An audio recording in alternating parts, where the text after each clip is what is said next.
Okay, Right. so, Exactly how it feels. It's a big one big draft.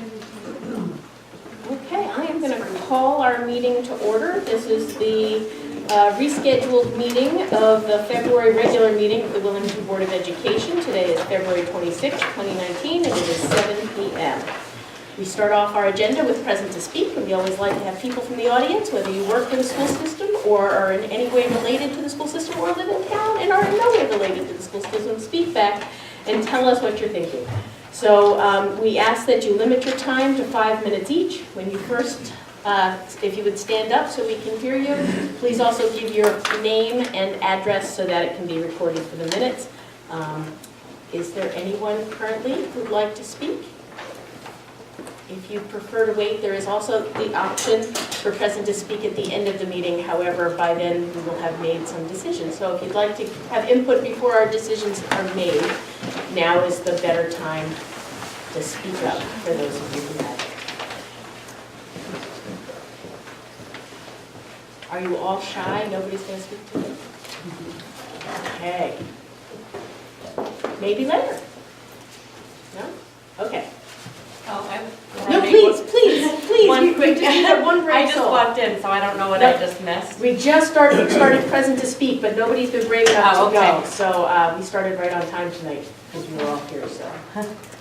Sarah Parcell, 75 Timber Lane. And I just wanted to reiterate what I said last time, that we really need to remember we're here for the kids. We're the voice for the kids, the only voice for the kids. One of the members of the board, sorry, I kind of ran in here, recommended that we talk to our neighbors, hear their opinions, and I did talk to my neighbors. Everybody I talked to was in agreement that we do need to put our kids first. Board of Education, that's what we're here for. That's our job, put the kids first. And we all know that once we get rid of 2 FTEs, they're pretty much gone for quite a while. So I'm just asking you to, again, think about what your neighbors are saying. The neighbors I spoke to were very clear that education is a priority. Students I've talked to, very clear, education is a priority. That's our job as parents, as educators, as elected officials on the Board of Education, to take care of our children and give them as many opportunities. Makerspace, I was just reading about it in the paper in a different town. It's huge. The kids love it. That matters. That matters. That engages them. And they do so many different things in that program. All different, things that we can't afford to explore in different ways. Having teachers in, specific areas. A town like this just can't afford that. But when we have a job like that, it's perfect. It just, and it takes into account individual needs. And I'm not just saying that, it truly does. If the people at the school know, oh, this child's really interested in this, they do that for that child or a group of children. So I'm just going to say one more time. Once those FTEs are gone, we know how business works, and it's very hard to get them back. So thank you for your work, and I just hope you follow through with that. Anyone else? Okay. We shall then move on to present to speak was number 2, on to communications. So we have a few things here. So you knew through the budget that we had a retirement. Now I can announce it because we hadn't approved it. Robin Preston Strong has submitted a letter of retirement. She's retiring after the end of the school year. 33 years teaching in Wellington. So thanks to her for her service. She's a special education teacher at Hall. We also received notice that Linda Nichols, head chef at Center School, will be retiring at the end of the year. I asked Linda how many years, and she said, I don't know. My husband says around 20. So thanks to Linda for her service as well. We received a letter from the Connecticut Children's Medical Center. We held a PJ Day, which was district-wide, town-wide. So if you walked around town the day this happened, and you saw people in their pajamas everywhere you went. And we sent in a check for $1,086.25. And they made a note here that we are officially in the President's Circle. So good work by the community to send in money. And for this, it's basically going to continue research, educating, advocating, and delivering family-centered care to patients. So everyone should be proud of that. And last communication, we just received an email from the State Department of Education, and it's about the next generation accountability results for 17-18. And there are 12 sets there's 12 indicators. I'll pass this around if you're curious to know what they are. And it basically defines how well a school is doing preparing students for high school, college life. And Center School was identified as a school of distinction for the second year in a row. 16-17 was for high growth, and last year was for high performance. Hall School also scored well, and one note from HMS. The report has the 7th indicator is on track for high school graduation. And we've had some comments at the board level about questioning how well we're preparing students for the high school. And this indicator is tied to credits earned by freshmen in high school, E.O. Smith, Wyndham Tech, and how well prepared they are. And so you can look at our town and you can look at other towns. Our percentage for 16-17 was 96.2% and 94.1% in 17-18. Ashford's was 80.6 and 95.9. Mansfield's was 91.7. Did I say Mansfield? In 16-17 and 84.6 in 17-18. It is one data, yeah, I agree. Say again, man. what was it called? All school, I agree, was in 16-17 was 96.2 and 94.1 in 17-18. Awesome. So this is it's one data point, but when it came in and Joe Krieger, the superintendent at EO, emailed, said, hey, she doesn't get the data. She would like our data. She wanted to see it. And I very happily forwarded it off to her and said, it's one data point saying we're doing well, so our students are prepared. So congratulations to the staff and students. So some real positive communications. There is also an email Yes, today. Did you see that one? I did. Okay. There was also an email today from Michael Foster, which you all have in your email. I don't know if we normally read these aloud. Do you want me to No, read we these? don't, just So- summarize it in a... It was basically fully funding our schools. It was an email from, I don't know who Michael Foster is, but it was an email from someone basically saying you should really fund students' education. But it came in later today, so you might not have seen it in the emails yet. So it's in your inbox. Okay. So then moving on to the chairman's report. We have the proposed legislation It's piece on under there. your report. Yep, correct. So I'll add my piece to that, so we don't need anything else under the chairman's report for this month. So we're going to move right along to superintendent's report. All right, this is good news for the guy in the back there. So we had CAS, Connecticut Association of Schools, Student Awards. It was an elementary arts banquet, and Center Elementary School had 2 students at the AquaTurf in Southington. It was the 20th Annual Connecticut Elementary School Celebration, the Arts Festival. And they annually honor 2 outstanding students in the highest grade level of each elementary school in Connecticut. And we recognized 2 4th grade students, and Rich, the new principal, was there, along with Jan Castle and Allison Spector, who is the art teacher. And you want to know the students. So Cody Stegmeyer and Bowen Doherty, and Bowen's in the back, so Bowen, stand up and wave. We're going to ask you to stand up.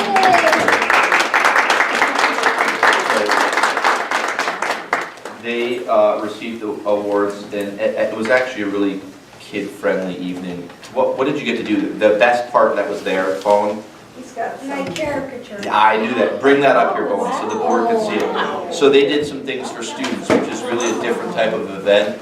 And so Bowen got a caricature to show the board. And so, pretty neat. What's the other one? Great. You have another one? Yes. That's it. Here. Thank you. You're welcome. Then here's the award. Oh, cool. And so these are. Great job, thank you. And this is awards for excelling in areas of visual arts and performing arts, and high levels of citizenship and cooperative skills. So, Bowen, that's a big deal, buddy, and I hope you know that. So Cody couldn't be here tonight, but congratulations to both of them. And feel free to take off if you don't have notes. Congrats to you. Good job, Bowen. Thank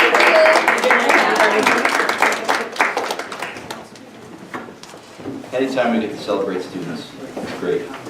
And, you know, that was, it was nice when you get new people in district. Rich was the one that knew about the program, some of the things that are offered, and, you know, having staff members go down on their own time to recognize students is really nice. So I appreciate them doing that. B was proposed legislation regarding district consolidation. This is a hot topic. I'm sure you've seen it on the news. And I just wanted to highlight a couple things because there's a lot of information out there. There are several bills proposed in the legislature. We'll be hearing testimony this Friday. It's not clear that the direction this is going to go. However, I want to remind you that we have a lot of efficiencies that are already in town. And some of those things, you know, Donna is negotiating oil prices and electric prices for the town and the district. It's not just one or the other. We have a shared HR department, which is business manager, accounts payable, treasurer, payroll and benefits. We already have a regional high school, and there's a lot of things in place. It'll be interesting to see where this goes. If you haven't seen the legislation, it's everything from if you're under 2,000 students to 40,000 folks. There's some of it's aimed at superintendents and getting rid of superintendents to have one superintendent for multiple towns, which my argument would be that you're going to end up with an assistant superintendent for those towns. However, we'll see where it goes. So we are working with Region 19 to see if there's any other ways that we can continue to save money. One of those areas that we're looking at right now is transportation, and it's not going to be apparent yet, but it's something that we need to evaluate, and it's looking to see if we can share buses. And right now, that's already happening in Mansfield and Region 19 in Ashford. For whatever reason, it's been that way for years, and we haven't been part of it. So something that's we need to evaluate, and I'll be working with her to do that. You also want to? Yeah, so I wanted to let the other members of the board know that I'm going to be submitting written testimony for Friday. The way this works is basically you just email them a copy by the morning. You know what, there's 2 pages. For some reason I couldn't get the printer to do front and back, but if you want to take 2 pages and then pass them back around to the other side. I would be happy either if any of you would like to sign your name to this and we can make it a joint testimony, or if you want to totally copy and paste it and tweak it in your own way and submit it yourself, that's fine too. There is something to be said for submitting it yourself because it shows up on the legislator's list bill by bill. I can tell you I'm going to submit it 4 times, one for each bill. They've asked us to submit them separately for each bill, so they only need to be tweaked a little bit. But then on the legislator's screen for each bill, it'll say, opposed, M. Cunningham, Willington. So the next bill will be opposed, M. Cunningham, Willington. So it'll show up and they'll be able to see right on their summary screen the number of opposed versus the number for. So there is something to be said for not doing it together, for every individual putting it in there. This is in the form that I typically use for testimony. There's nothing magic in it. You could write 5 sentences and that would be not the shortest testimony they get. It can be less formal, it could be in the form of a letter. However, you should say specifically the bill on it so that they know where to put it in that summary sheet. There's no shame in cutting and pasting somebody else's text. If you want this in Word format, I will send it out to everybody tomorrow. This way you can just cut and paste. I think it's perfectly fair to say that when I testify on things for work, I recycle what I did the year before. 95% of everything I do is recycled because the same issue is there every year. The argument hasn't changed. So where do we go? Which site? So I will send you the email address where you can email them in. Okay. You don't have to show up and read your testimony for it to happen. It counts just as much if it's written.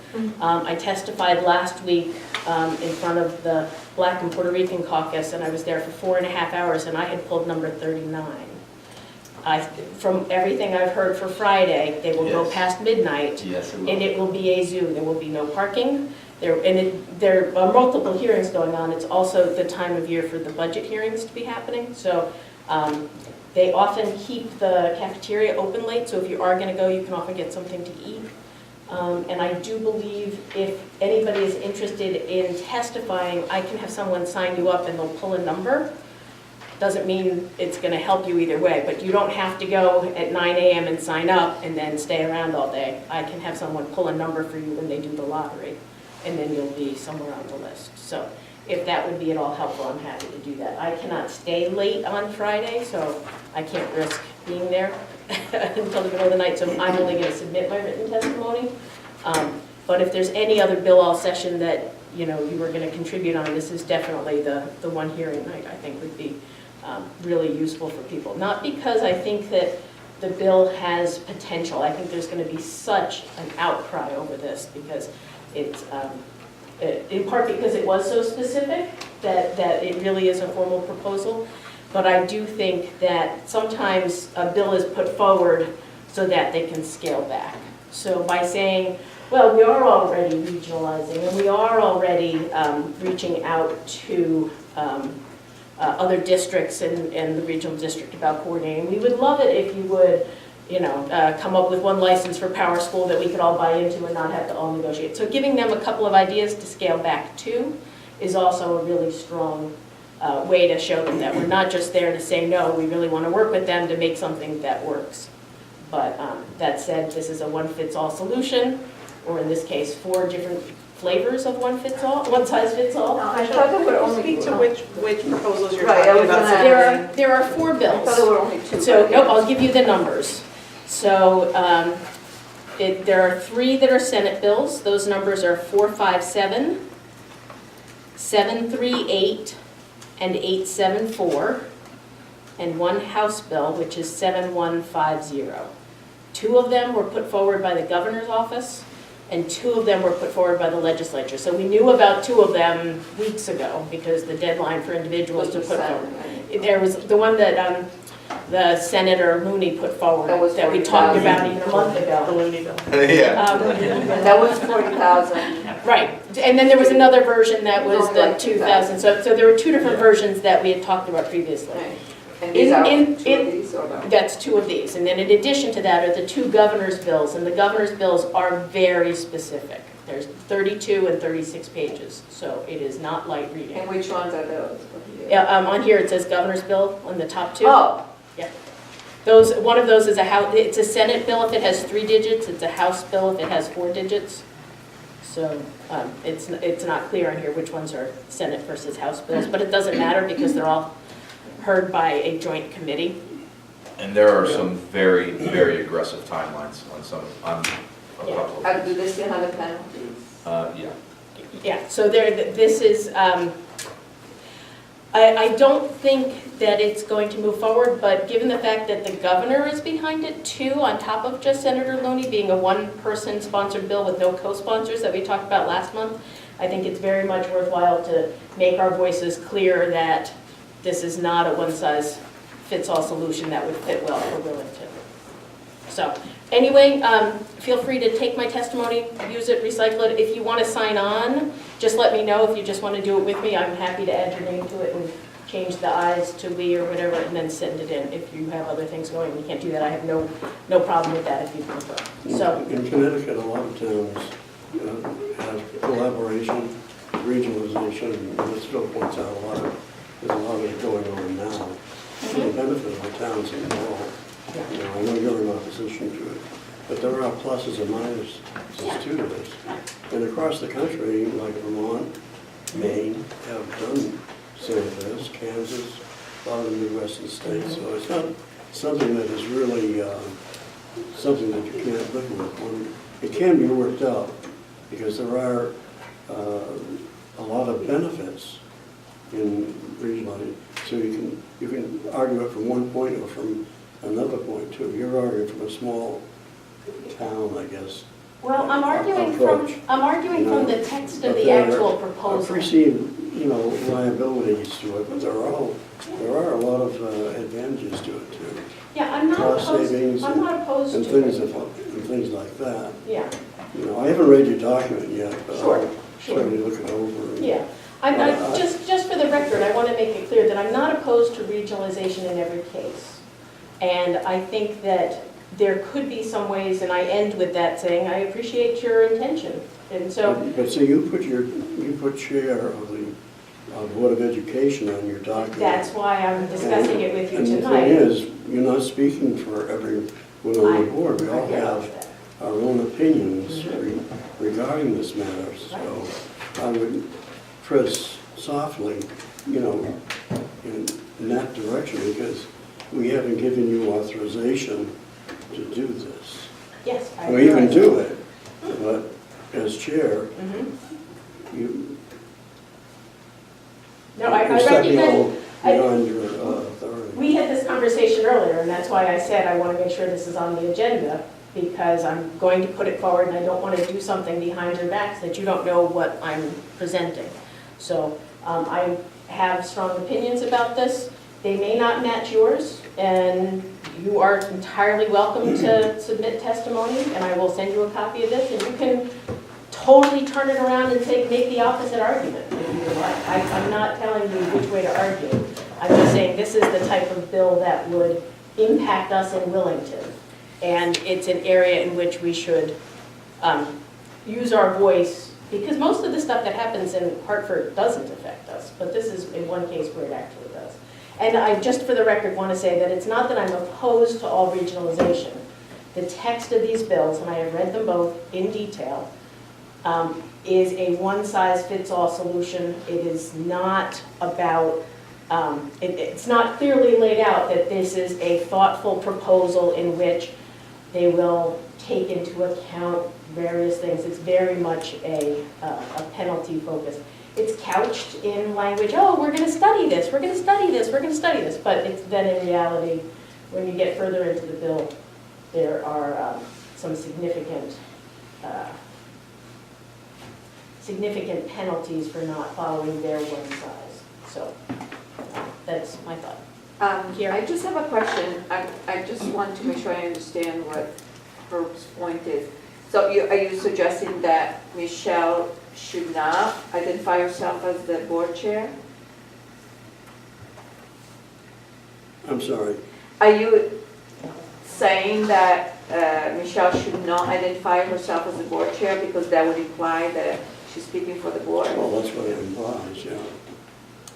Okay, so what, One way to address that would be to make it clear in the first sentence that I am speaking as an individual. would that It's be? still appropriate for them to know that I'm speaking from experience. All the testimony on Friday said that. I Yeah, watched testimony on Friday, and they want to know if you're a board member. yeah. If it's board member versus board chair, if that's what you're referring to.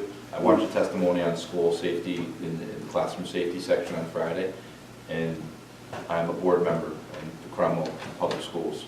I'm the chair of the Board of Education. They weren't saying that it was, supportive of everyone.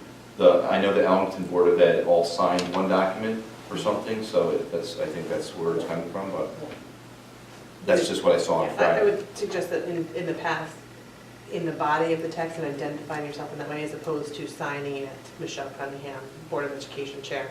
Those are two very different things because that implies that you're speaking on behalf of the board and without the board's authority to do so. Mhm. But stating your affiliation with, I think, would be different. But signing it as the board chair does imply that you're speaking on behalf of the board. Is that, I think, Herb and I, see it that way? That's it. Ann? I would like to see it be based on incentives rather than penalties. Voluntary incentives for districts that choose to regionalize, as opposed to being forced to do it by penalty. I think it could be very positive in that way. Okay. Moving on to the financial report, which is attachment 1. So we are still on a budget freeze. Met with Donna and the administrative team. I think we're going to be on this budget freeze well into May. What I will call buffer, which is maybe a little more of the dollars that you have some choices on, is extremely narrow. And when I say that, on an $8 million budget on this current day, I think our buffer is close to $20,000. Thank you, Kiara, I agree. So based upon that, I don't project that we're going to be, I don't anticipate that we're going to be returning any money at this point in time. If we can open this up and make it so that we can purchase some of the items that, we need that are, I don't like the word discretionary, but that we need to do. We have a list, we'll prioritize the things that we can purchase at that time.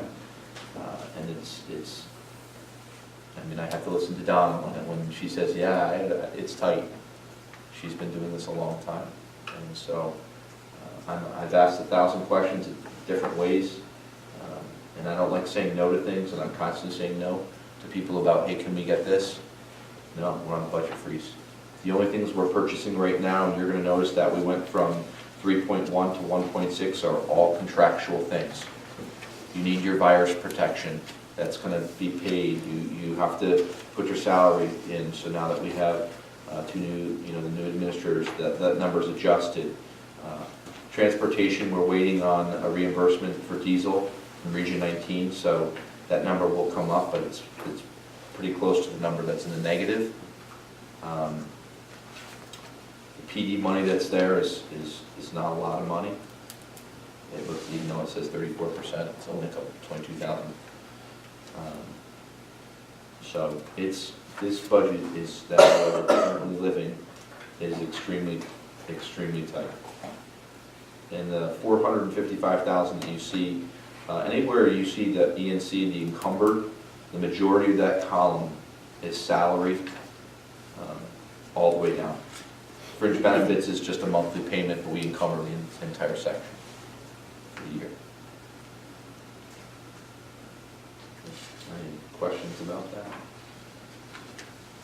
So we're going to make it to the end of the year? I hope so. I mean, that's the goal.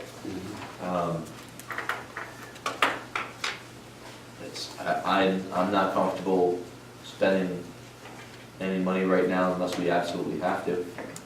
If we have, something happen, we're going to have to make some tough decisions. You said the cushion is about 20,000? On this day, yes. Yeah. That's about what we're looking at based upon what we know today.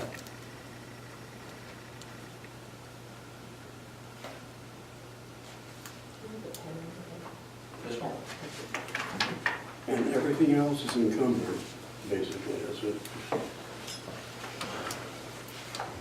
Everything else meaning what? Well, curriculum and staff development, Yes. is that encumbered or just? No, the 23,000 is not encumbered. Yeah.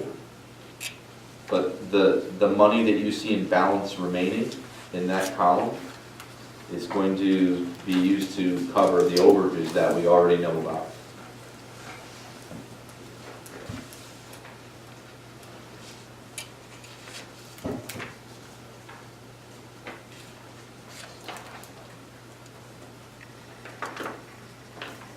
Any additional questions about the budget report? Tracy, I can't see you really well, so if there's anything you want, just like wave this way, okay? Okay. So moving on to committee reports. Next one. Right. We have curriculum committee on Thursday, Yes. and we have policy committee is, I believe, meeting before the next Board of Education meeting, but I will make sure you're aware of that.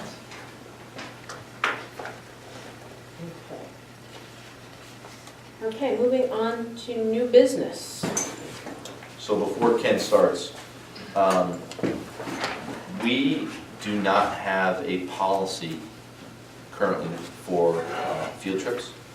It's the policy that you have is within your handbooks and not a Board of Education policy per se.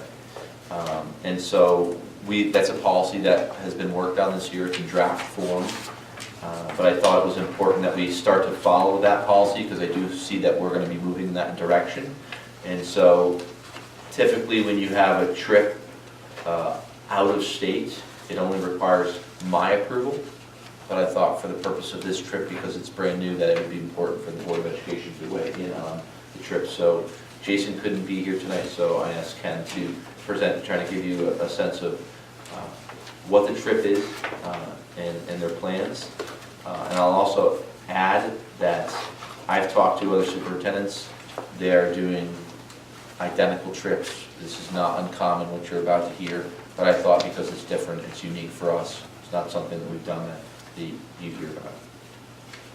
So thank you. So as Mr. Stevens said, I'm here on behalf of Mr. Phillips, who filled me in fully, gave me all the information I'm going to share with you tonight. As you know, we have a very vibrant arts program, very vibrant theater and musical theater program. And so Mr. Phillips had the idea sometime last year that we should bring our students to see a Broadway show and that this would be a great educational opportunity for them. I agreed with him, but the timing last year was not right. This is a big undertaking. It's a big change for us. So we wanted to be sure that we did it the right way. And so several months ago, this school year, we started this planning process. Part of the planning process was reaching out to families and seeing what the interest was, letting them know what the cost of the trip would be, and still seeing what their interest was. And we did have high interest, enough to fill up the bus and make sure that everyone that wants to go can go. So as it stands right now, the trip would be planned for April 24th to go see a Broadway show. We had a little luck on our side. We were going to see Anastasia, and lo and behold, that show closed up.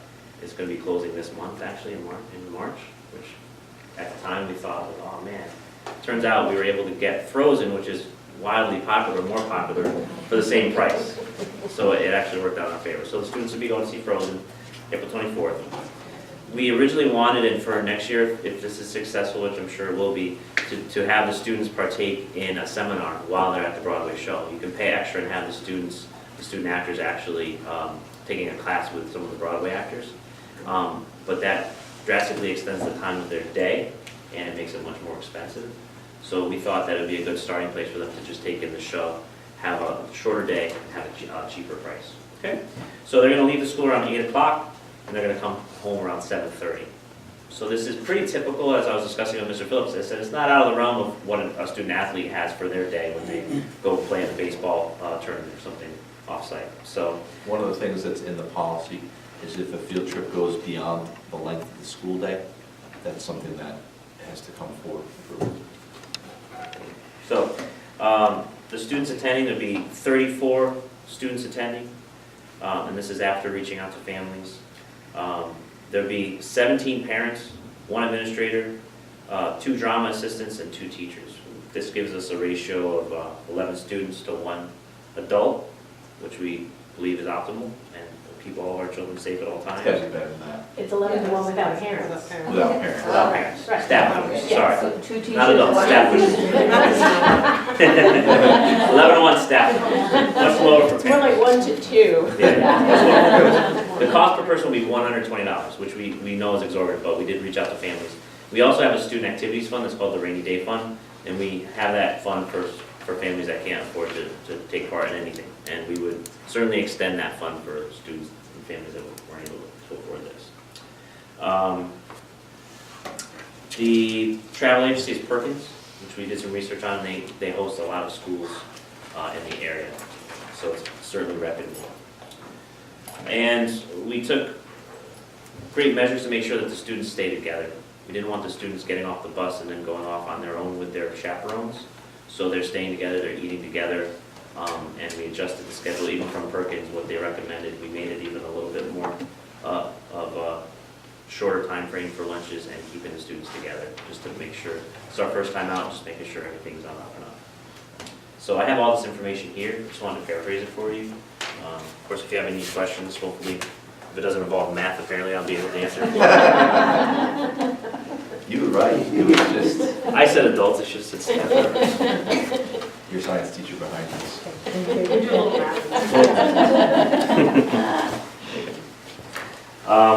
If there's anything that I didn't address, if you have a question, we do have to get the deposit, the final rest of our deposit by March 1st. So that's why I'm here today, seeking your approval. Yes. Is it mostly the theater students that are going, or? Yes, he extended it, he had a hierarchy of who he extended it to, and he said that to the parents and families beforehand, even before, saying first to our drama students, then to our students who participated in the play, then to 8th graders. So it's a very logical progression, I think. And now that we have, under the STEAM block, we have this great drama program. So it's an outreach of that program, that in-school program, of students who are really interested in acting. It's an extension of that, so that's why he extended that to them first. And all the way down to 8th grade, did everybody who wanted to go get in, or did you? So far, have yes. cut off? Those families that are on the bus, there's 55 spots on the bus, and those are filled. Very good, thank You you. take your coach bus? Yes, Okay. coach bus. For the school bus. Don't want to be on school bus that No. long. Not until they fix their activities. You never know that headache that you'll have after being on a school bus for that long. That's when I say, oh, I gotta take my car. You need a car? Just in case I gotta That's my old go. trick. Stevens might call me back. I always have to take my car. I have noticed that. Can I ask you, how much do you pay for the one coach bus? Do you know how much that? Off the top of my head, I don't. I could give you a ballpark. 500 to 600 would be my best That's guess. it? Am I low, Katie? Very. I think you're very low. Is it at least double that?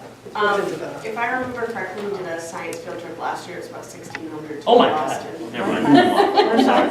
I was just curious, no, because Yeah. I know how much we pay to go to Boston. Yeah. 4,000 Yeah. for one coach bus. Yeah, I know the Perkins is very affordable though. Jason and I were talking about the fact if you want to take your family to go see a Broadway play with a bus, what you pay it would be much. That was one of my parameters.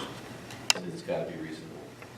What kind of communication do you have set up in case of an emergency? Everyone's in full communication via their phones, so nowadays we have our text messages, we text each other. Herb, I can I'm answer on the that trip too. too. Part of the policy, part of the new policy requires that all the adults have a one-page paper with all the students, Names? all the adults attending, their cell phone numbers. That's gonna be my requirement of them for the trip. And so it's part of the policy that's coming. And I think that it's pretty easy to make sure. Yeah. And I'm on the trip as well with all the computers. They're awesome. Yeah. I'll be there. Additional questions? I know my daughter, when she was at E.L. Smith, I'm just asking her, and they went to see a musical, and they had the seminar, the workshop, and they loved it. They were absolutely. And she was not in drama; she was just a musician, but it was good. Yeah, so we hope to extend It's it a to great that next year, experience. that'd be great. Need a motion? Yes, I need a motion on the floor. I move that we approve the trip to New York City on April 24th to see Frozen. Is there a second? A second? Thank you. Additional discussion, questions? Okay, seeing none, we'll vote. All those in favor signify by saying aye. Aye. And it passes unanimously. Thank you. Okay. Thanks, Mr. Phelps, for all his work organizing that. I only request that you take some good photographs to put up on our new TV screen so we can get people excited about theater. Will do, and I'll try and get that bus for $600. You'd be paying for the gas for that one. We've had lots of budget meetings since our last meeting and budget workshops, and we have a ton of minutes to approve. So, if any of you would like, but we're gonna do them one at a time. If any of you would like to start with the motions, I move that we approve the minutes of January 8th. thank you. Is there a second? Second. Herb and then Tracy, second, thank you. Questions on that? All those in favor of approving the minutes of January 8th signify by saying aye. Aye. Any abstentions? Aye. Elena abstains. And any noes? Yeah. Motion passes. The next one, Herb, you want to keep going? Okay, I'll approve, make a motion to approve the minutes of January 9th. That was a workshop meeting. Okay, thank you. I'll second. Okay, thank you, Kiara. Questions or discussions about the January 9th, our budget workshop? All those in favor signify by saying aye. Aye. Abstentions? Aye. Elena? Noes? Motion carries. Herb, take it away, you're on a roll. Okay, I'll make a motion to approve the minutes of January 16th. Thank you. Is there a second? I'll second. And? Questions or discussion? Okay, all those in favor signify by saying aye. Aye. Okay. I'll make a Abstentions? motion that we approve the minutes of January 23rd. Okay, the January 16th motion carries unanimously. Moving on to the 23rd, is there a second? Aye. Elena? Any questions, discussions? All those in favor of the motion signify by saying aye. Aye. Any opposed? Abstentions? Motion carries unanimously. One more, Herb. Okay, I move to make a motion to approve the minutes of February 6th, 2019, which is a workshop meeting. Thank you. Is there a second? Back to you. Okay. Anne, thank you. Questions or discussions? All those in favor signify by saying aye. Aye. And opposed? Abstentions? Passes unanimously. Okay, we are an efficient group. Thank you all. Moving on to the star item on the agenda that I'm sure everyone the audience is sitting on their chair waiting to hear, is the approval of the Wellington Public Schools 2019-2020 budget.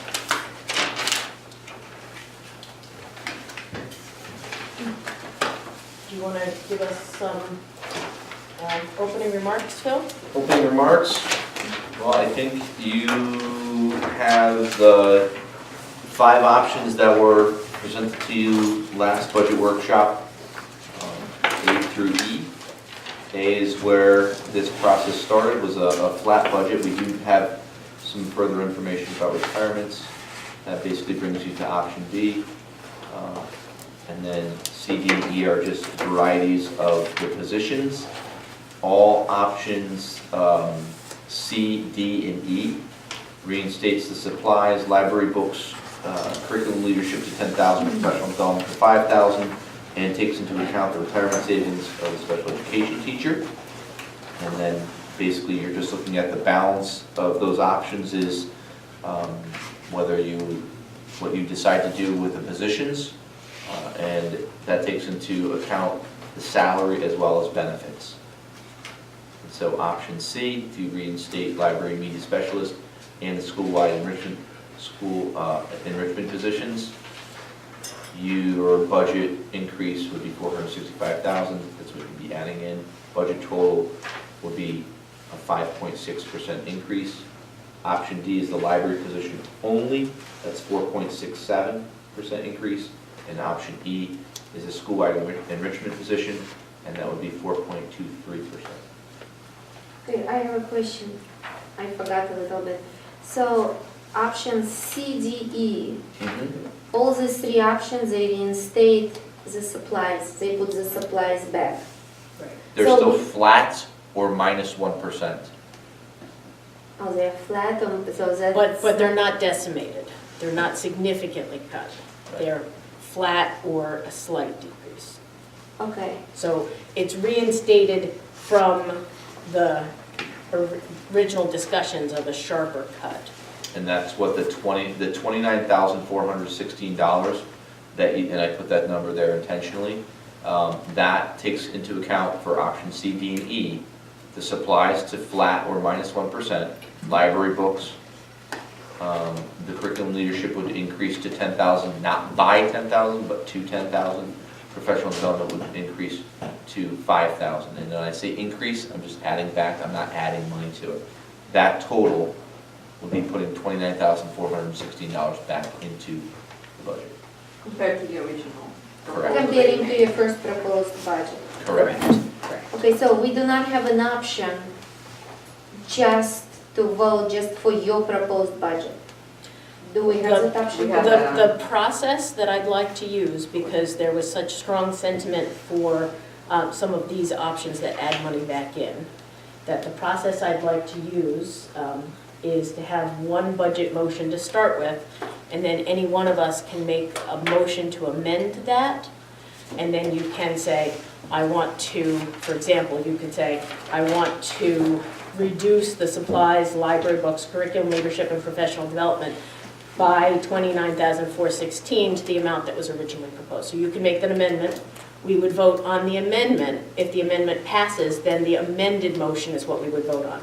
If the amendment does not pass, the original motion stands, and that's what we would vote on. So we will all have the opportunity to make amendments, but I'd like to start with one of these options so that we can work off of these numbers and make the motions using these, because this is the most current So that scenarios. wouldn't, but the superintendent's budget is not any of these options. Right, can I just, I want to address that because you asked me to put together a small number of options. I could have given you 50 options, but thankfully you said keep it reasonable. You have my proposed budget at 2.93%.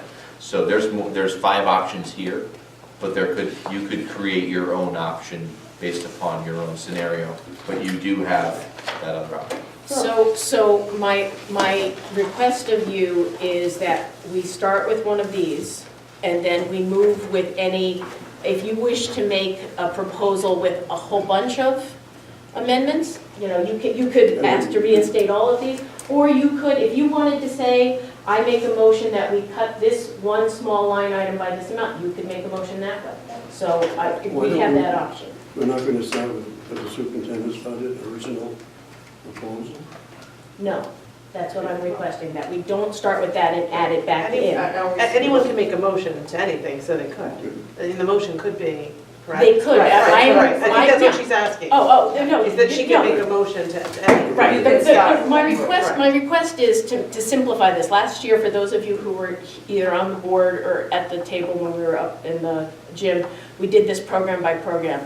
And it was not only confusing, it was painful, and it was confusing because there are some options that you would only want if one of the other ones passed, or if one of the other amendments failed, and it was very confusing what was actually on the table. Right, but the budget, I think what Irv is saying, the first option is really the superintendent's budget. Yes. Superintendent's And Yes. budget. everything else are That's what we amendments. should I start think with. that has the We most should start sense. with that and then amend that if we want to. Yes, you know. and let's just add towards the first budget. But we Those- can make any motion, really. You Yes. can start with a motion saying. Let's start Yeah, from the base, and then you add whatever and we'll vote for the motion. So, That would be easier, we will not get messed up.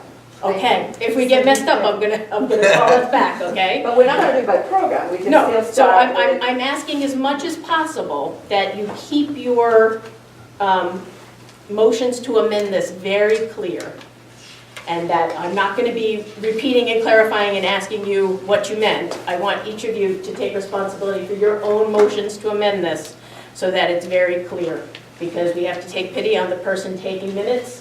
And it's your last meeting. we ran her out after the budget meeting, she's tired of us. Okay, so Well, I can make a will, motion I will take a motion from the floor. I make Please, a motion Herb. that we adopt the superintendent's original budget proposal. I second it. Okay, so now we have a motion on the floor, that is our starting place, and we have a second. So, then the question would be, are there any additional amendments that anyone would like to make? No, hold on, I'm sorry. We I think discuss- let's we have to vote for discuss the the motion. proposed and then. No, we're you gonna do not vote. vote on that, no. The process okay. is such, we allow amendments, and then we will vote on whatever the final amended version is at the end. But what if somebody wants to go on that budget? Yeah, what if we want to keep that budget? Then you would vote Then you down vote the every, amendments you would down. vote down every amendment. So, Okay. that's why we can do it either way. If you want to use it, and then we started off with the motion on the floor is for the original proposed budget. And then any amendments from here on, if you don't agree with them, you should vote them down, and you'll be left with Okay, the superintendent's budget. that's clear. Tracy? Yes? You I got that? just have a little clarification. Okay, please. Is it the proposed budget we were given to begin with, or the one that was amended on 118 that revised a few things? That was the reason why I wanted to go with the options as opposed to the original budget, because there were some amendments that were made based on reality. But we have a motion on the floor. Okay, so but what is that And motion? so for clarification purposes, you were the person who made the motion. She Well, wait. put a dollar amount on it. Yes, so wait a minute, we'll ask her what his intention was, and then the second, if that was what she was seconding, and we can clarify at that point. So, did you have an intention, Herb, whether it was the very first amount or the one that took into account some of the initial Well, anticipated we had the changes? original one, but I think the superintendent amended the amounts. There were a couple of items that were changed. And the percentage went from 2.4 or 292 to 294 to 292. 290. Yeah. The 292 figure is the one that, It went from 2.94 to So what was the dollar amount? The dollar amount for 2.93 is $8,545,312. Donna? $8,545,312, 2.93%. Okay. Elena, is that the same number that you were Yes. seconding for? Okay. Yes.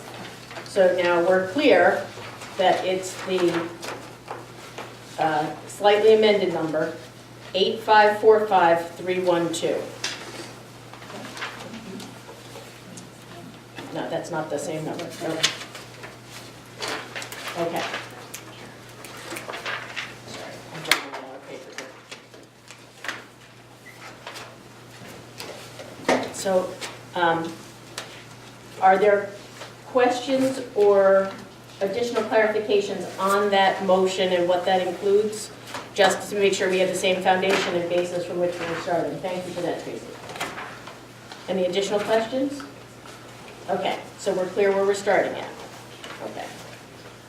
Are there any motions to amend the motion on no, the we're floor? going to discuss the motion now. I just asked if there were questions or issues, and no one, Well, if the you want motion to, on the floor, so that if you'd like to discuss it, we can do that first, and then we can come back because to it. usually you discuss the motion that's Yeah, on the floor. sorry, that's what I before thought I was asking. you get into amendments and stuff like that. Yeah, you- this is the time for that, we have a motion on This it. has been a challenging month or two that we've been going through. And, it's a challenging budget year because of the way the financial things are structured. And a lot of things that are in the budget are contractual. The salaries, for example, are contractual. There's not much you can do with that. That's built in by a contract. You have unfunded mandates that have to be taken care of. You have special education, which we're locked into. So we have limited revenue opportunities in the budget. the amount that's fixed is probably 70 or 80%. I didn't figure out, It's higher than that. but it's high in any event. So that the fixed costs really, even though they increase each year, they're a major part of the budget, and there's not very much we can do with them. The discretionary funds are very limited in dollars themselves.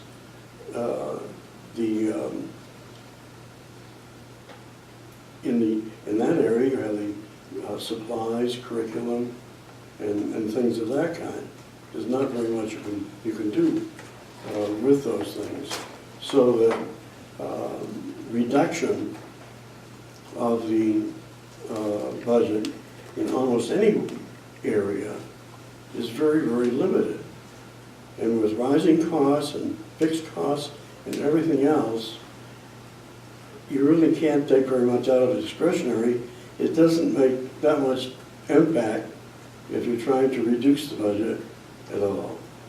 And in economic times such as we have now, we are in the process, I believe, of reducing the budget. I'd like to see more money poured into it, but it's being realistic, it's not going to happen. The system is not set up for that. And as a responsibility, we have a responsibility to provide the best possible education that we can for the youngsters in town. And the budget that we're proposing, although it doesn't meet my expectations, it's a budget that will provide the necessary educational opportunities, and we're maintaining most of them. Mainly the classroom teacher, small class size. In the superintendent's budget, we built in the reduction in the library, but it's, even though we're reducing it, we're going to put a para in there to cover the library. The enrichment program, it's unfortunate, that it's in there and it's part of the superintendent's budget, and I think it's something that I personally would like to retain, but I don't think that in present climate that we can do it. And I'd rather see that go than a staff member in a classroom. So that I favor small classes, and I think the budget that we are proposing provides that. And I think we are almost retaining the things that we had this year in the budget. And we're providing the youngsters with the educational tools necessary for them at the present time within the financial structure that we have. We're in a position where we have to go to the Board of Finance and sell them on this. And if we go in with an increase of 5% or 6%, and the selectmen go in with an increase, the tax rate's going to climb. So that I think going in with a 2.92 increase provides the resources that we can and provide the educational opportunities for the kids that the budget will maintain all of the experiences in there. So I think that we have, we have the Board of Finance to consider, we have the taxpayers to consider, we have a referendum to go to. And anything we provide has to be reasonable. I think the budget that we have is reasonable. I think that it provides the necessary tools for the youngsters, and I favor the superintendent's proposal. Okay, thank you, Herb. Anyone else like to add their comments? Since you were the second, Elena, would you like to? Well, I agree with her. Okay. That was very efficient. Anyone else like to comment on this proposal or make a motion to amend it? I would like to make a motion under option C to reinstate supplies, library books, curriculum leadership, professional development, for a total of $29,416. We've seen tonight, we have 1.6% of our budget left to get us through the rest of the school year. What will it look like next year if we reduce our supply budgets by 16, 15, 14%? We already don't have enough to meet, what we have for the year. So I would like to see those reinstated. Okay, thank you. Does that amendment have a second? I'm sorry. Thank you, Tracy. Okay, so now we can have questions or comments on the amendment. So, Anne, is there anything else you want to add to that, or? Okay. Tracy, you were the second. Can I ask clarification? Yeah. Are you just adding $29,416? So we have room for multiple amendments. That's fine, I just want to make This sure we know. first what we're amendment talking is 29416. So she said option C, that's what Yeah, I'm it's the asking. reinstate. Oh, no, section. so Option C. it's this section Right. of option C, it's not That's all of option C. Just Just clarifying, the I want to make reinstatement. sure everybody knew what we were talking about. Yeah. Right. So Sorry. so just for clarification, Anne did state it correctly. She did not talk about staffing positions. She mentioned supplies, library books, curriculum, and professional development, Yes. correct? So on your options page, it's the paragraph that starts with reinstate. And ends with plus 29,416. Right, that was my understanding too. So I'm still not 100% sure how this is going to work. So Okay, what if I make another amendment? so we're So going to take them. at what point are we going to vote? Because So then it's- we're going to take the amendments one at a time. Okay? I'd rather not make amendments to amendments because that is way too confusing. So we're going to take the Okay. amendments one at a time. So for example, if we vote to pass this amendment, the underlying motion is changed to reflect that. And then we can take another motion off the floor if there's another piece of this that you wish to change. You can say that specific piece, and then that would amend the amended motion. But we're only going to do one amendment at a time So until we're gonna vote on each entirely amendment. exhausted from the amendments. So we will vote for an amendment, and then it'll pass or it won't. Now, does that amendment include supplies, library books, curriculum, and professional Yes, development? yes, that's correct. Additional clarification or comment? Is this time for discussion? Time for discussion, sorry, yes, time for, I think I need to make that more clear, obviously.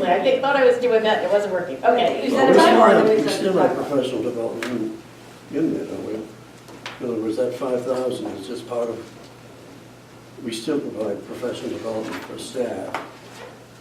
The rejection of that 5,000 did not wipe out that account, because Correct. This raises it back to 5,000, but in the original proposal, it is not zero. There is an amount But in I there. So just wanted Phil's to- looking up to see you what the exact just amount wanted is. to return the library books, is that what you were saying? No, I want to reinstate supplies, flat or minus 1%, as opposed to some were 16, some were 15%. So at the most, they would be reduced by 1%.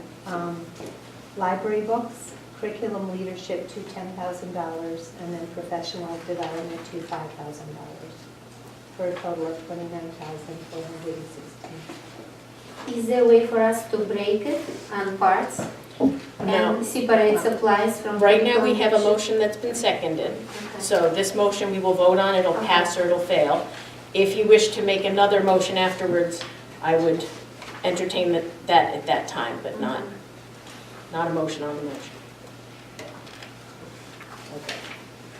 So, to be clear, if you vote for this amendment, you're voting to amend the original number 8,545,312, adding to that bottom line 29416.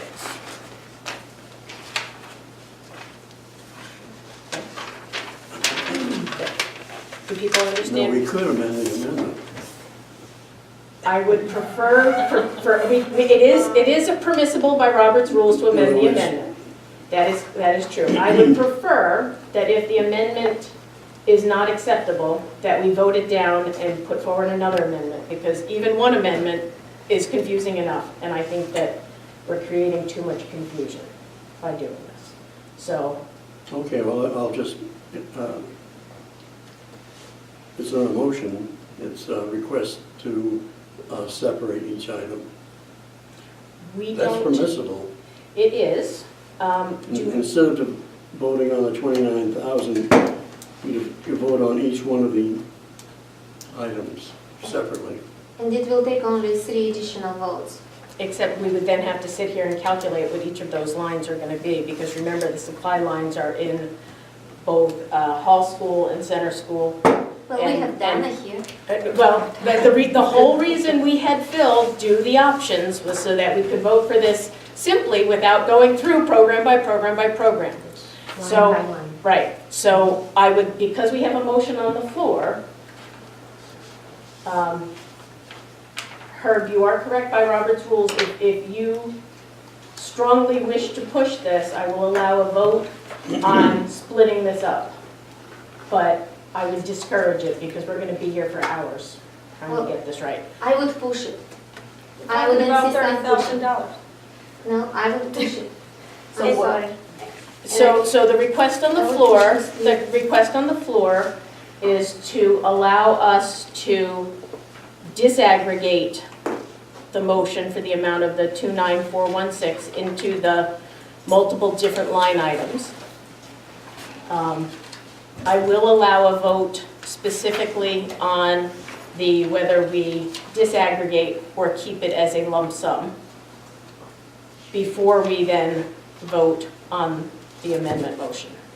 Ann? Can I make a suggestion? If we deduct the 10,000 and the 5,000 from the 29,000. You can't, because that's two 10,000 and two 5,000. It's Oh, not a, it's it's not. not a flat number, no, sorry.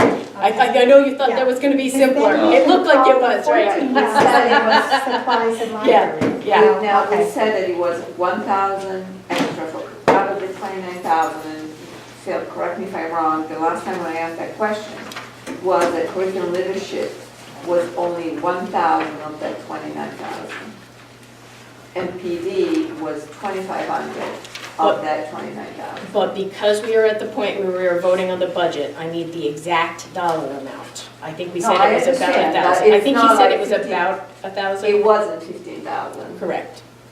And to answer your question, it was not a total of 15,000. Okay, and then what was the professional development? You said the. 2,500, but again. Those are rough numbers. Those were rough numbers, Phil had Right. mentioned.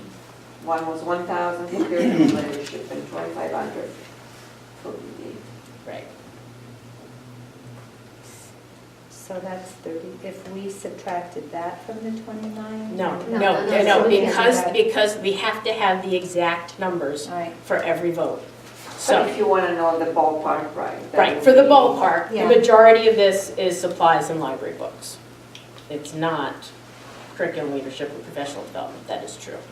But you can't just do the whole piece. Yeah, I mean, if you look at your initial proposal that I walked you through every single cut, look at your initial proposal, it's right in front of you, you can see exactly how much the amounts are. Not the budget workbook, but if you go through my cuts, the initial, it's called budget process, you can see the first round of cuts that went from 6.99 to 6.09, and then from 6.09 to 569, and then 569 to, it walks you through what those cuts were. Oh, So you can see if it's, I It mean, was it's a behind piece tab of it. number but- 1 originally, it says budget process at the top.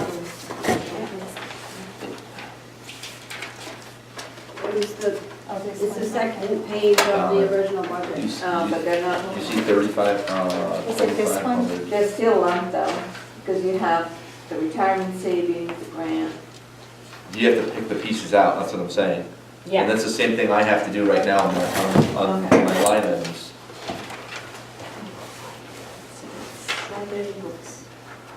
When we talk about library books, we talk about periodicals too. Is it one line? Because that's how it is in the budget. But it's only for hall. I know, but we will put it together. okay, so the motion on the floor is to disaggregate the 29,416 because he would like to have separate votes on the multiple categories that add up to that. That is permissible by Robert's rules. It will require us to be very precise and will take us substantially longer to get through this. So if you support this this motion that Herb has made and Elena seconded, did you make a formal motion yet? Yes. Okay, you didn't form it in a formal motion, you made a recommendation. I'd like it for the person taking the minutes, if you would state it as a formal motion. Yeah, I move that we divide the motion in 4 categories. And we can't use 4 categories, we don't have it's gonna have to be, Well, divide the motion, divide the question. What can't be divided? You said you have supplies, like books. he's trying to make a motion on the table, where I wanna get it accurate for the person, so hold on one second. So you're saying we should divide the question into its different line items? Correct. Okay, I second it. okay. Okay. You have that? Okay. Discussion. Thank you. Here. I see how it might seem like a minor because it's only 29,000, but I think that if 2 of our members want to know the information, then we should go along with it. So I support you. I know. Sorry. Additional discussion? I have a question about the reason behind why you wanted to disaggregate this. Is there a particular one that you wish were different? Yeah, that you would- if we vote as a block or vote in the 29,000, if we divide it, which we are going to do. If we're going to I may vote, we're I going to may- vote whether or I not may we're going to vote for divide it. supplies, but not library books or whatever. In other words, I want to not have, say, supplies in there. I would go with that too. So, I I'm would watching, think that- I'm watching Donna's face, so I want to chime in. This should have been communicated to me, I think, ahead of time. Because this is why I gave you 5 options. Because I listened to what you looked for, what you wanted, and you kept saying supply library books, professional development was a chunk. And then you said library media specialist and school-wide enrichment. For us to break this down right now, I'm going to tell you, It's nearly impossible, Phil, for me to dig down into these line items. there's a chance we're going to make a mistake right now. I'm being honest with you. The way I have this coded right now is by the lines. It's much different than what's in your budget book. And for us, I can break out library books probably pretty close. How about the first line with the supplies? Supplies in this section comes from all different programs. Okay, so here's a good way for us to resolve it. Let me put it on the table as an option, not as a motion yet. If you are concerned that the supply line is too high, I would ask that we not disaggregate the question, that we vote this particular motion down, but then we allow, after the motion's done, if it carries, we allow another motion to subtract a flat amount out of the supply budget. That would allow, What's in the- that would allow us to both meet your desire for a lower amount. It will have to be a flat amount because we cannot go line by line without making a mistake for all of those. but it would meet your desire if you feel like we need to cut further from supplies. No, If it's the board- opposite, it's opposite. Yeah, right. You're It's all talking about the opposite. library books, right? Yeah, we are talking And about to well. keep the supplies, to reinstate the supplies, but to cut the rest. Librarian and the I curriculum misunderstood. leadership. It's not the Oh, library, the library books. I'm sorry. I'm sorry. Yeah. Okay, so, Give me a second. 2940. Okay. 222641 was reinstated to $2,940. That's library books. 222641 was reinstated.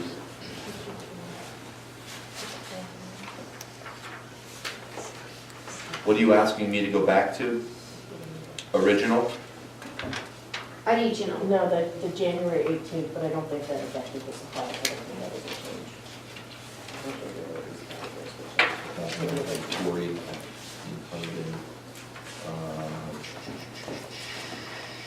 $4,380. If you want to come see what I'm looking at.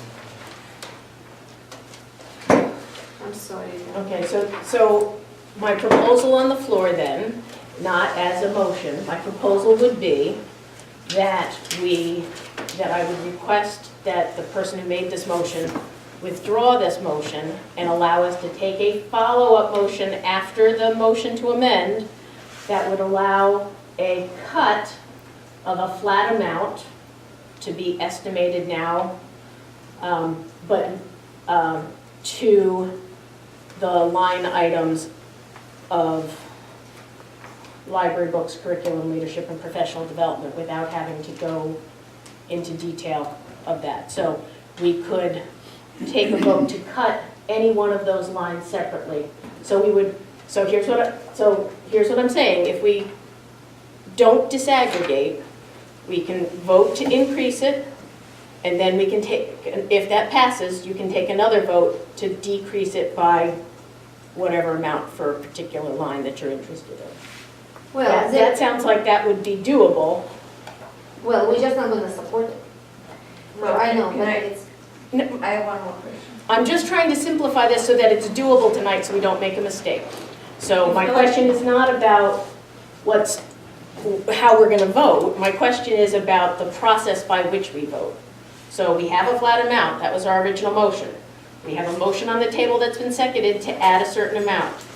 The next one is to disaggregate that into 4 or multiple more categories than 4, which we think is impossible to do line by line in pure disaggregation. So I'm asking if we could, there's the base and then there's the amendment. I'm asking if we could go back after we voted on this amendment and allow you to have a second vote on which piece you would like to subtract from this and allow you to subtract a flat amount from one of those, as opposed to going back to a certain number, and then it would be this. Okay, so that's my suggestion. It's not a motion. I have one more question about that. Forget the supplies for a second. We have an estimate for curriculum leadership, we have an estimate for PD. Do we have an estimate for library books? Is that an immediate number to get, or that is also If you complicated? take out supplies, I'm just going to take out library books and PD, because that's the two that are identifiable. Okay, so the library books is... So library books, you're taking $2,940 out of center school, you're taking $4,380 out of hall school, for a total of $7,320. can you repeat it, please? Yes, $2,940 coming out of CES, Program 1, $4,380 coming out of HMS, Program 2, for a total of $7,320. Professional development, because you're going two 10,000 and two 5,000, you're adding, it's 2,500 a piece, which is 5,000. The 5,000 plus the 7,320. Oops, I just killed my cake there. So the supply, what we're going to call in the supply region area, is 17,096. 17096. $17,096. So I took the $29,416, which is the number on your paper. I subtracted $5,000 on the professional development curriculum line. That brings it down to 24. And then I subtracted $7,320 to bring it down to $17,096. That takes out your library books out of the $29,000, and it takes out the curriculum leadership and professional development. To go beyond that, Okay. So That's already helpful. my question for Donna is, So what was the total, But hang on. 17,000? 96. was for supplies. This- Okay, I'm gonna let you finish writing. Are you done? Okay. So my question is, those numbers that we've just come up with, there is the small chance of error that there are supplies in another budget line. We're focusing only on those lines for this. So if we vote to separate these and then vote on each of them separately,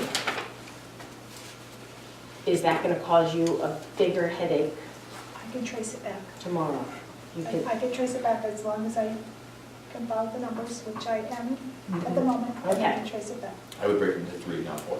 Yeah. If you break So that combine the 17,096 curriculum further, Yeah. you're, so you're saying combine the library books from the two programs? if you're looking at making this Simplified. simplified so that there's not a mistake made on the supply line because it's all in multiple programs, the library books total is a pretty easy total to come up with.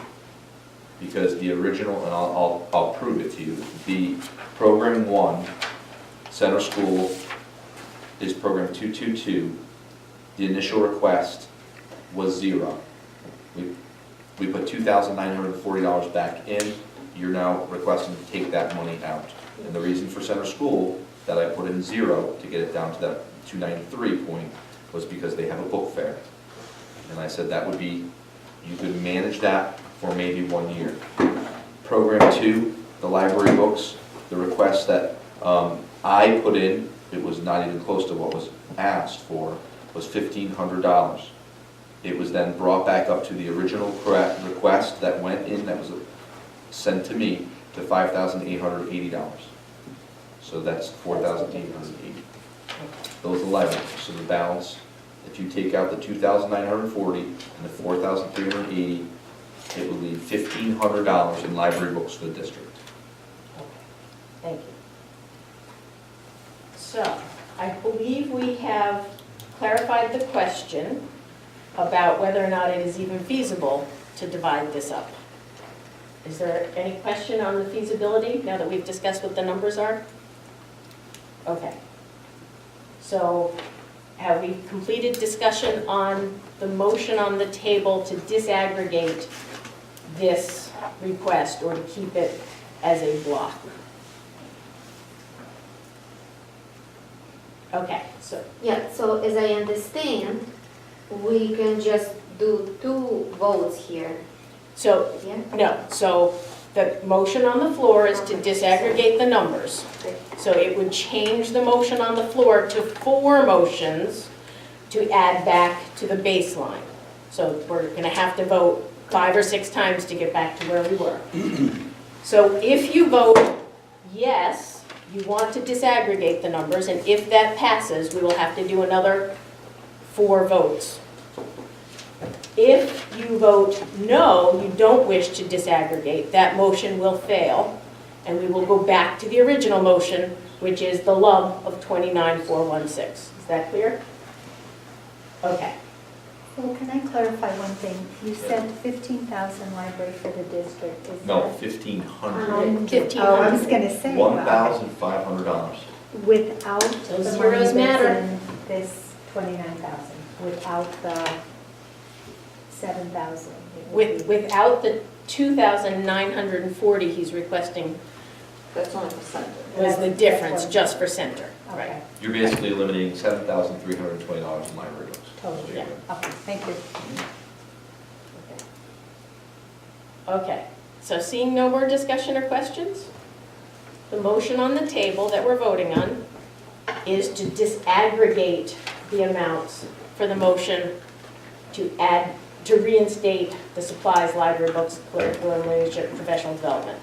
That motion is on the floor, and this would disaggregate that amount, requiring us to have multiple votes for that motion. So if you vote yes, we will have, to disaggregate, we will have multiple votes. If you vote no, you do not want to disaggregate, we will have one vote for the whole. And we can, when we disaggregate, then we can vote on the numbers that we just went over. Yes. Yes, those will be the numbers that we will go over. Those are the 4 votes that we just talked about, if we choose to disaggregate. Okay? Okay. No more confusion on that vote? Okay. So, all those in favor of disaggregating the $29,416 that was just proposed, signify by saying aye. I, Okay? All those opposed signify by saying nay. Nay, 3 nays. It's a tie, which means that it does not pass. So that means we are not going to disaggregate the number. We will vote on the motion as a whole for 29,416. Okay. Okay, so back to where we were at the 29,416. Now we have a sense of what makes up that number, because we have discussed it in detail now. Are there additional questions about the motion on the floor to reinstate those lines for the $29,000?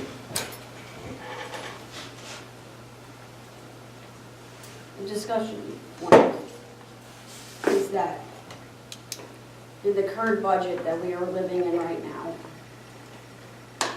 there are teachers who have been already put at a disadvantage this current year because they did not order supplies in September. And now if we reduce their supply budgets for next year, which supplies to me is not pieces of paper, it could be music for the students, for the bands, it could be supplies for science classrooms that did not look ahead because maybe they were a new teacher or something with the new science curriculum and now are being forced to go outside with their own money and purchase items, which we could be increasing that stress on them for future times. And we're taking away, we have a fabulous music department in both of our schools and arts, and we are forcing those programs to use what we have, not being able to purchase new stuff, including the library, where we're going to have books with children who we can say we have a public library, but do their parents take them to that public library to purchase those bestsellers that are being published each year? And that new musical that came out that we might like to use in our drama program, or that piece of music that was released this year. And then all the other supplies that go into that, which I can't even probably list all the supplies that are included in this, these budgets that we're talking, this line item of supplies, because we could be here all night listing all the pieces that fit into that. Just to keep that in consideration of what we're talking about here. We're not talking about the papers and pencils. Thank you, That is a Tracy. piece of it. but- Thank you. Teachers are also continuing to develop the curriculum, which is requiring new math minutes and new books for reading. So if we really want to continue to really work on our curricula, there are many supplies that are needed to be able to implement those. I would agree with the books. I mean, it's true that there is a library, but books have to be in the hands of the kids at school. And it would be hard for me to say, yes, let's cut the library books. Does that library books include the library books for the classrooms? Right, That you were talking about? those are not classroom books, they're Are just they- library. These are the library, The library, not the Oh, classroom. okay, I thought that included classroom which, books. I mean, they're collaborating, so in the end, yes, but they live in the library.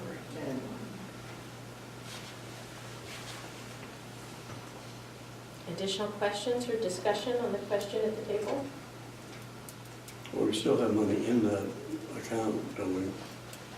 $1,500 in the account. Maybe. For all school. For whole school.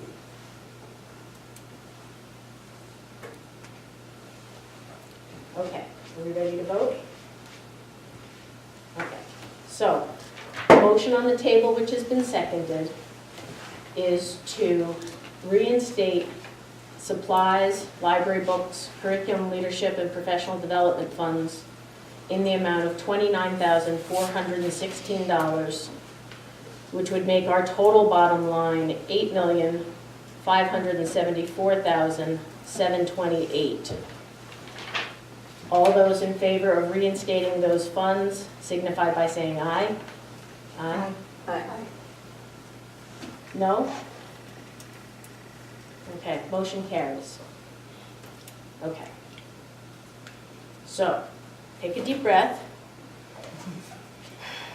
I feel like we should do like a little yoga or something to, okay. So where does that send our 2.92? 3.29. Can you give us how much is a percentage point in dollars? About 86, Tom? $86,000. Okay. Not good at numbers, can't remember that over the years. So it's 3.29. It's above 3%. Yes, it is.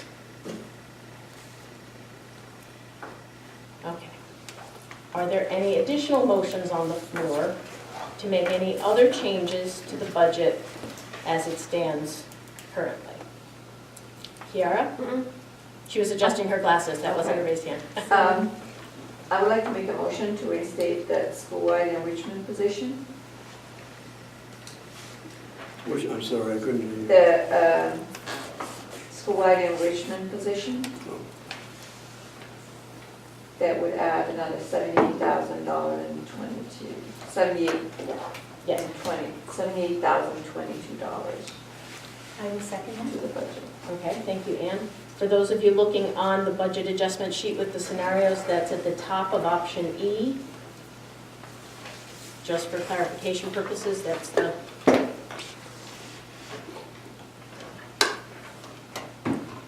Okay.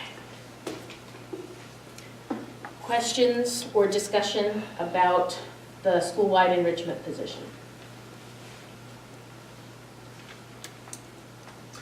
Discussion, please. Discussion, yes.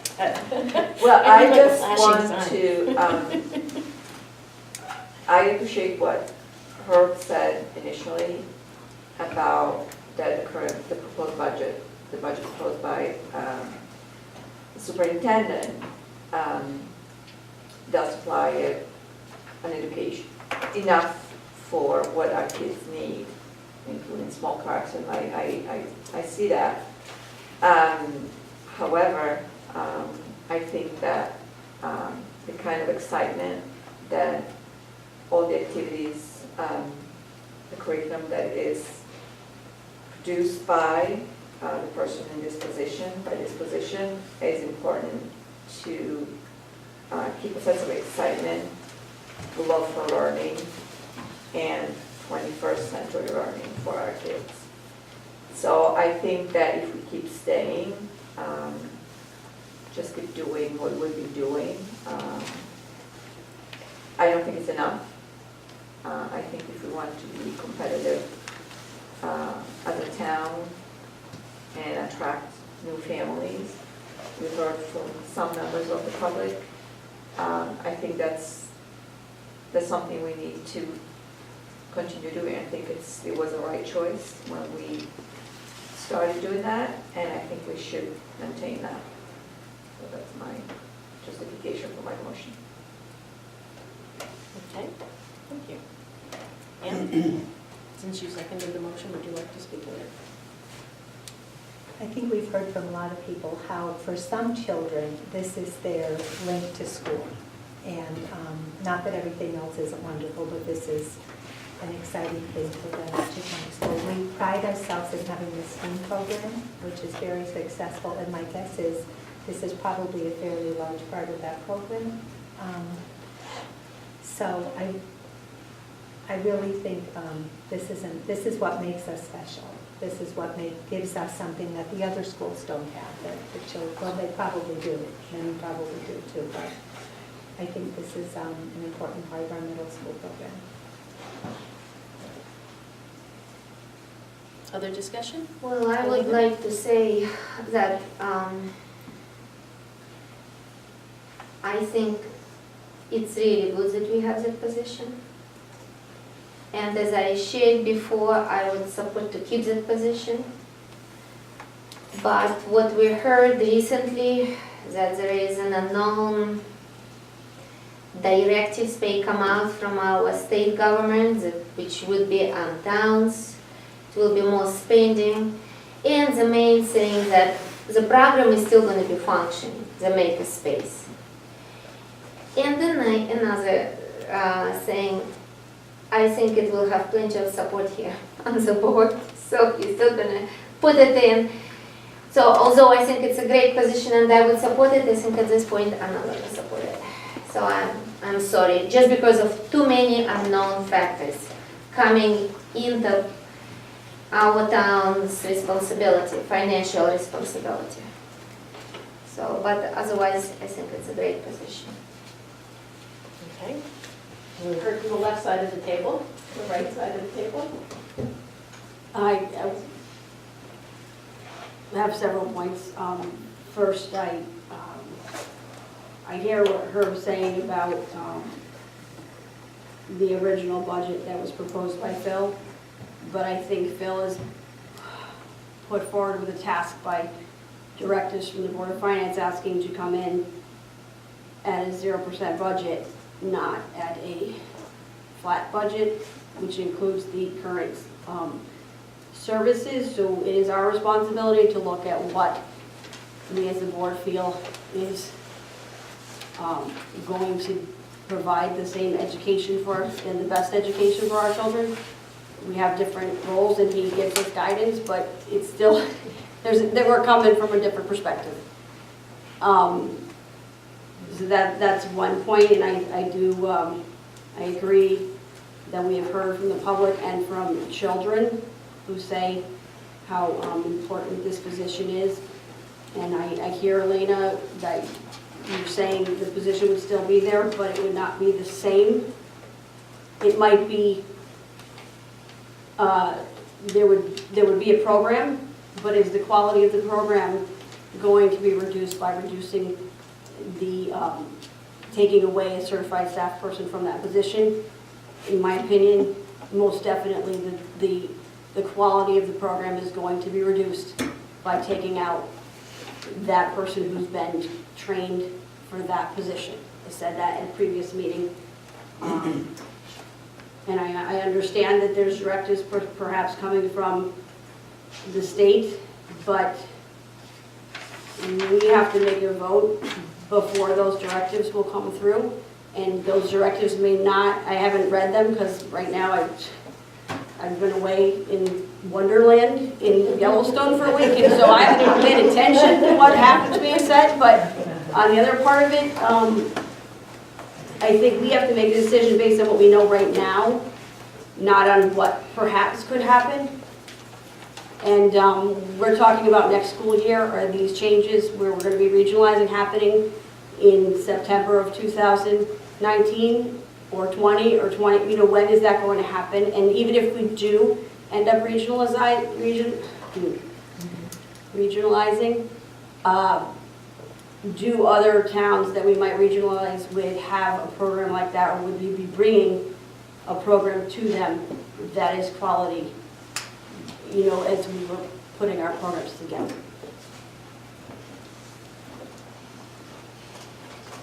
Herb, do you have any additional Well, suggestions? work always advocated for students and work to make sure that the programs that we offer here are beneficial to them. And to me, as much as this particular program enriches our programs, it's an extra item. It's not a classroom. The things that go on in the classroom with classroom teacher, to me, is the important ingredient of our system. And I want to make sure that we retain the teachers that we have. Small classes, professional staff, working, developing our youngsters. Some of these other things are fine if you can afford it. But what you're doing is adding things back into the system that we can't really afford.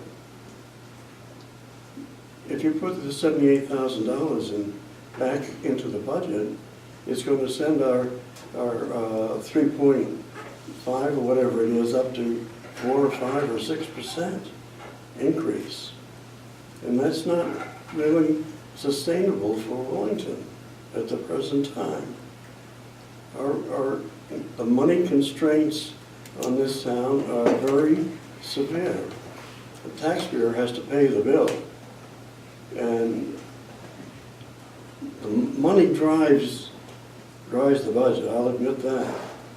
The more money you have, the more frills you can have. But Wellington doesn't have that. We're a small town. Our budget is very tight. Superintendent came in with a reasonable budget that's going to provide opportunities for the youngsters in town, and he's maintained our programs. There are some things that have to go, and I think this is one of them that should go.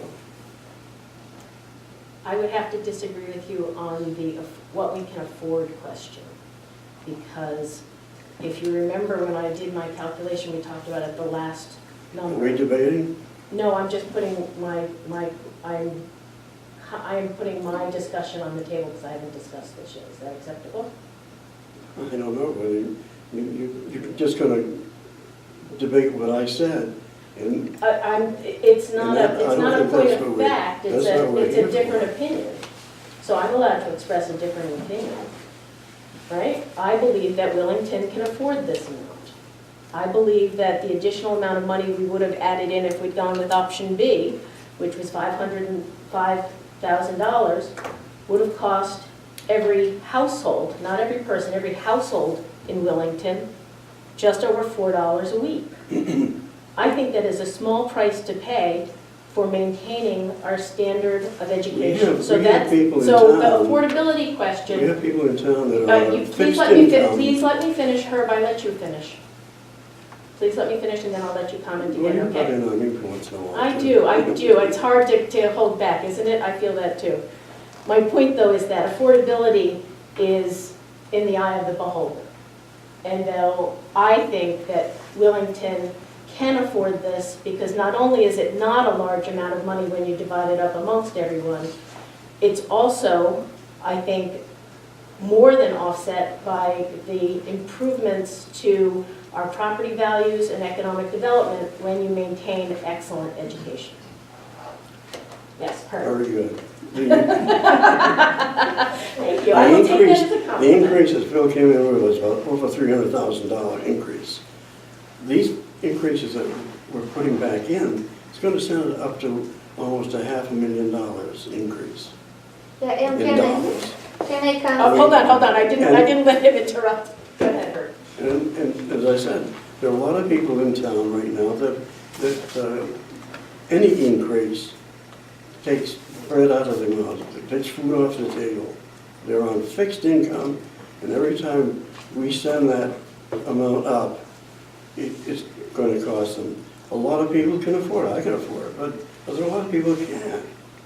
And you have to think of them. And also, you want to maintain a budget that provides the kids with good opportunities, but doesn't send costs through the sky. And that's what you're doing. We differ on that point. Elena? I just want to comment, like a little clarify that $4 a week, that's really $200 a year. This is a clear $200 increase in taxes just for our budget, but there are other budgets. There could be some new factors coming in, So it's not just, it means it's gonna be minimum $200 increase. So when we talk about $4 a week, that's a little bit sounds like manipulation, hiding the big number. The real number is $200 increase a year towards the taxes which they pay now. So I just wish to be clear, the reason I focused on that number is because our job is to focus on the education budget. We have no control, nor do we know what that next number will be, so we have to work with what we know.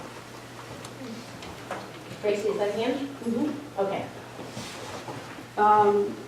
We are the Board of Ed, so our focus is on the education budget, and we need to let the Board of Finance put all the numbers together for all of the other budgets, which some might come in less than they, at below 0%. We have no idea because we don't know what their budgets are. I mean, that may be unrealistic, but we also have to remember too that we can remind the Board of Finance of the money that has been put back into the general fund over the past 10 years, which totals a very large sum, and that perhaps at a time when we are being hit hard by increases in insurance and benefits and unmandated things that we cannot control, maybe generosity could come towards us that would not increase the taxes, but would come from money that is sitting for that rainy day fund that sometimes could be used and later on might come back to them if we make decisions about our infrastructure in the future.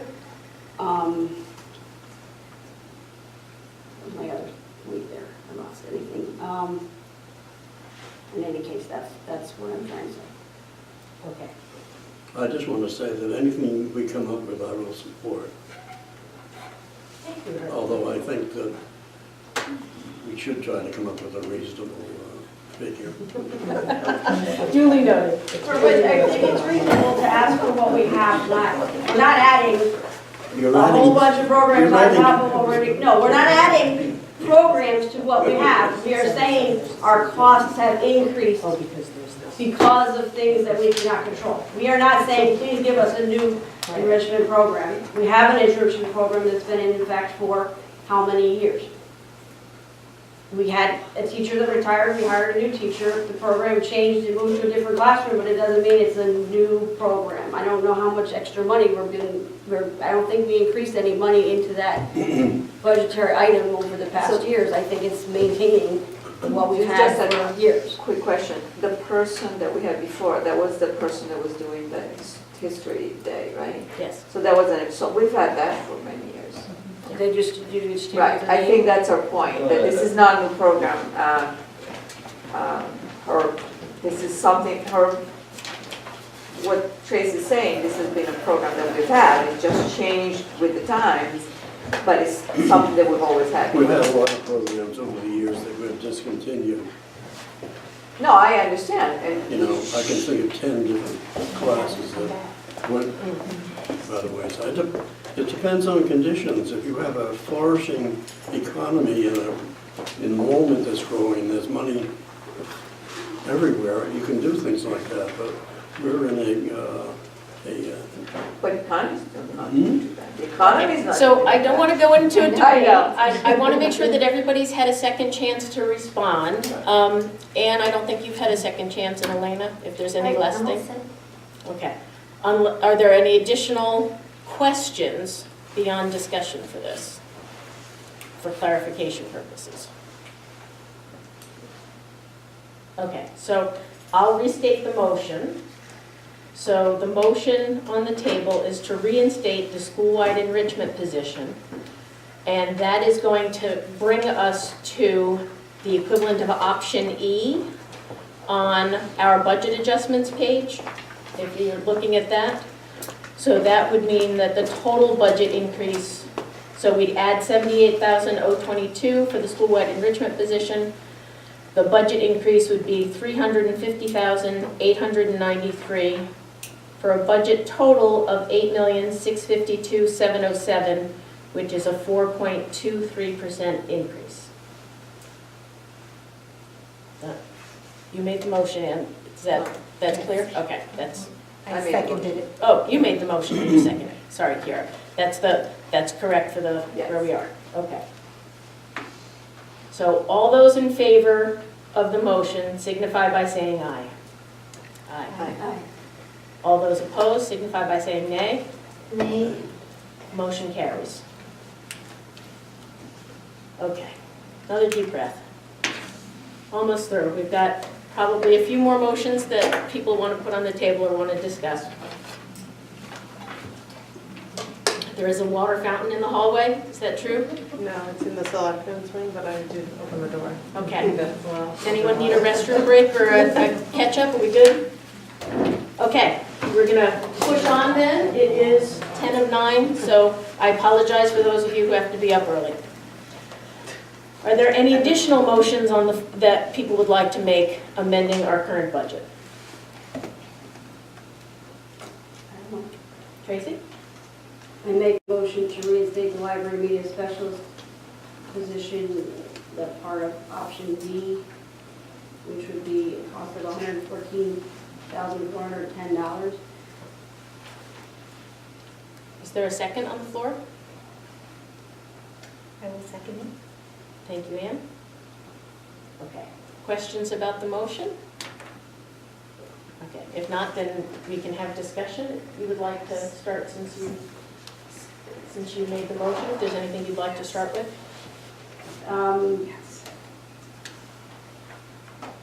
We've heard from the public that this is an important position to retain in our district. We've heard from the public that it's important for us to fully fund our schools, which I interpret that to mean keep what you have and put in what we can for the best education that we have. And I have done research that has shown that districts that have made a decision to remove their library media specialist and replace it with a paraprofessional have regretted the decision. And the past history of Willington is that when we reduce a position, it doesn't come back. So if we make this decision, it's going to be lasting. And I feel like each district needs to have a library media specialist, and if we do go into consolidating our schools into one, or we stay with 2 different schools, I think it's very important for us to have that library media specialist person. We heard from a parent at the last meeting about how the benefits of that library media specialist affecting her child as opposed to another child who did not have an opportunity to have a library media specialist being at a disadvantage requiring a tutor. That is one situation, but I am sure that it is not a unique situation. And so that's my rationale. Okay, thank you. I've been going with the person who's the second has an option, and then, okay, so Ann and then Elena. Okay. I think by reinstating our certified library media specialist, I think there's a lot to say for being certified, and we're keeping our libraries state of art. We'll have the new books, like Kiara mentioned, the best books that are out there for the kids. I think also we have our media program where the kids do the daily news and the televising, and I believe that is part of that program, if I'm not mistaken.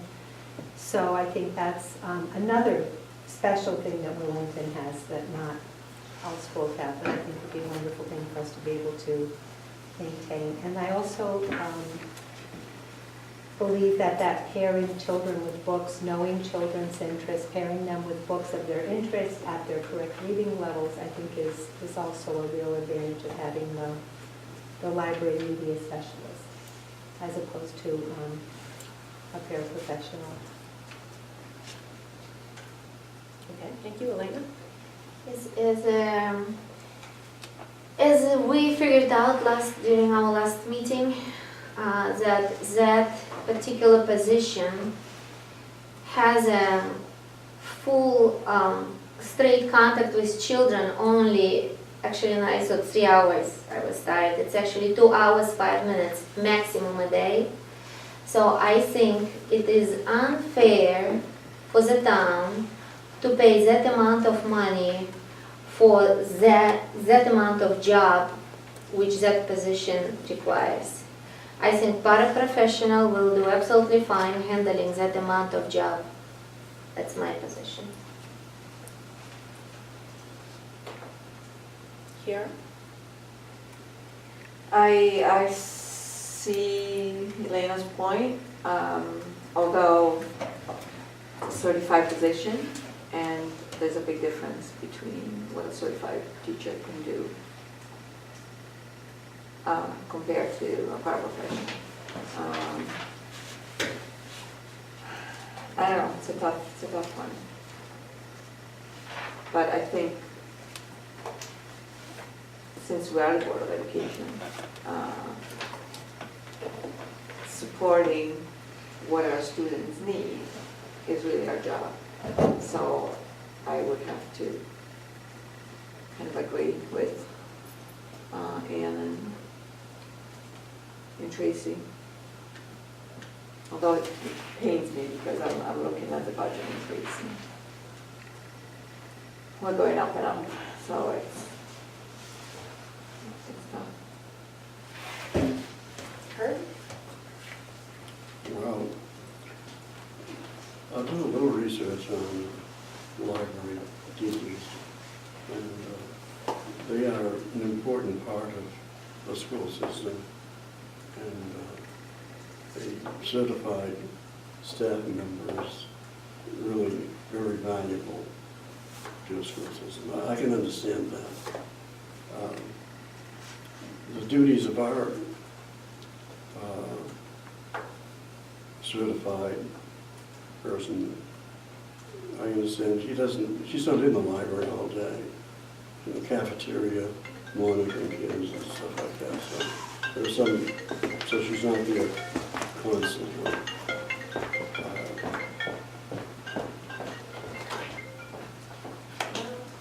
A few years ago, we went to center school, and we had a certified librarian there, and we had no compunctions about switching her out and putting a para in there. And center school is operating in pretty good fashion. Doing a good job. It's running smoothly. The same thing could be true of Hall School. I mean, a loss of a certified person is sad, for sure. But again, the ticket for that job plus benefits is well over $114,000 a year. A para you can bring in for, about $30,000-$40,000 maybe. So that, again,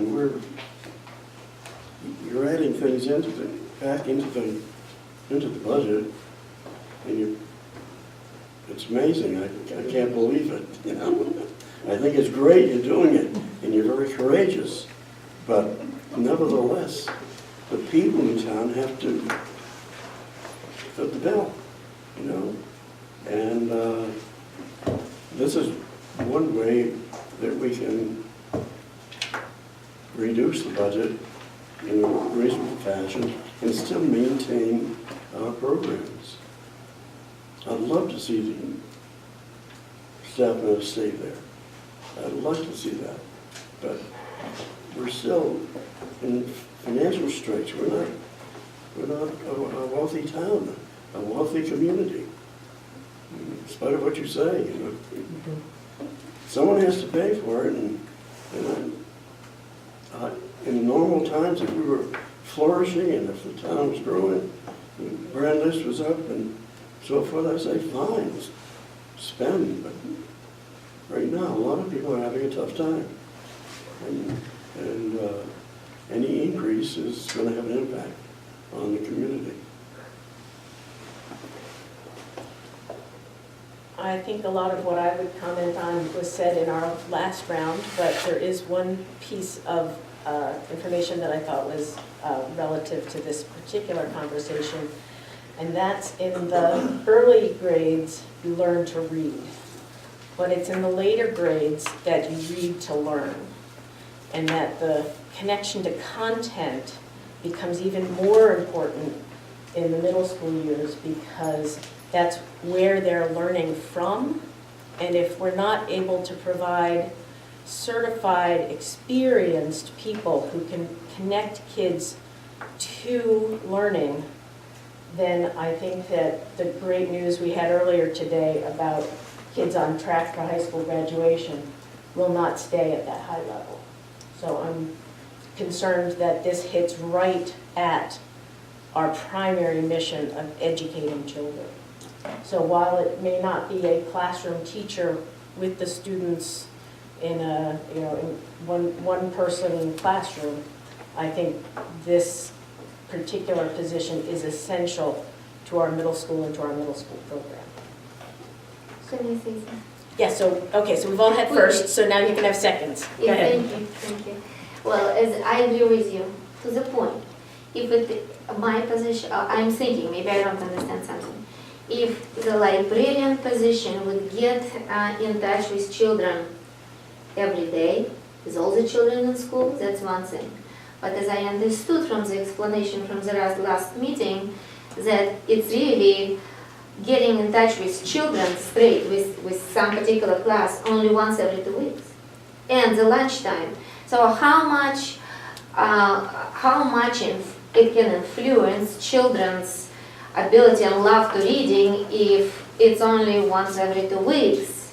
I am under the librarian, authority and listening to that forever. So I don't think it really makes such a big difference, a lesson every 2 weeks.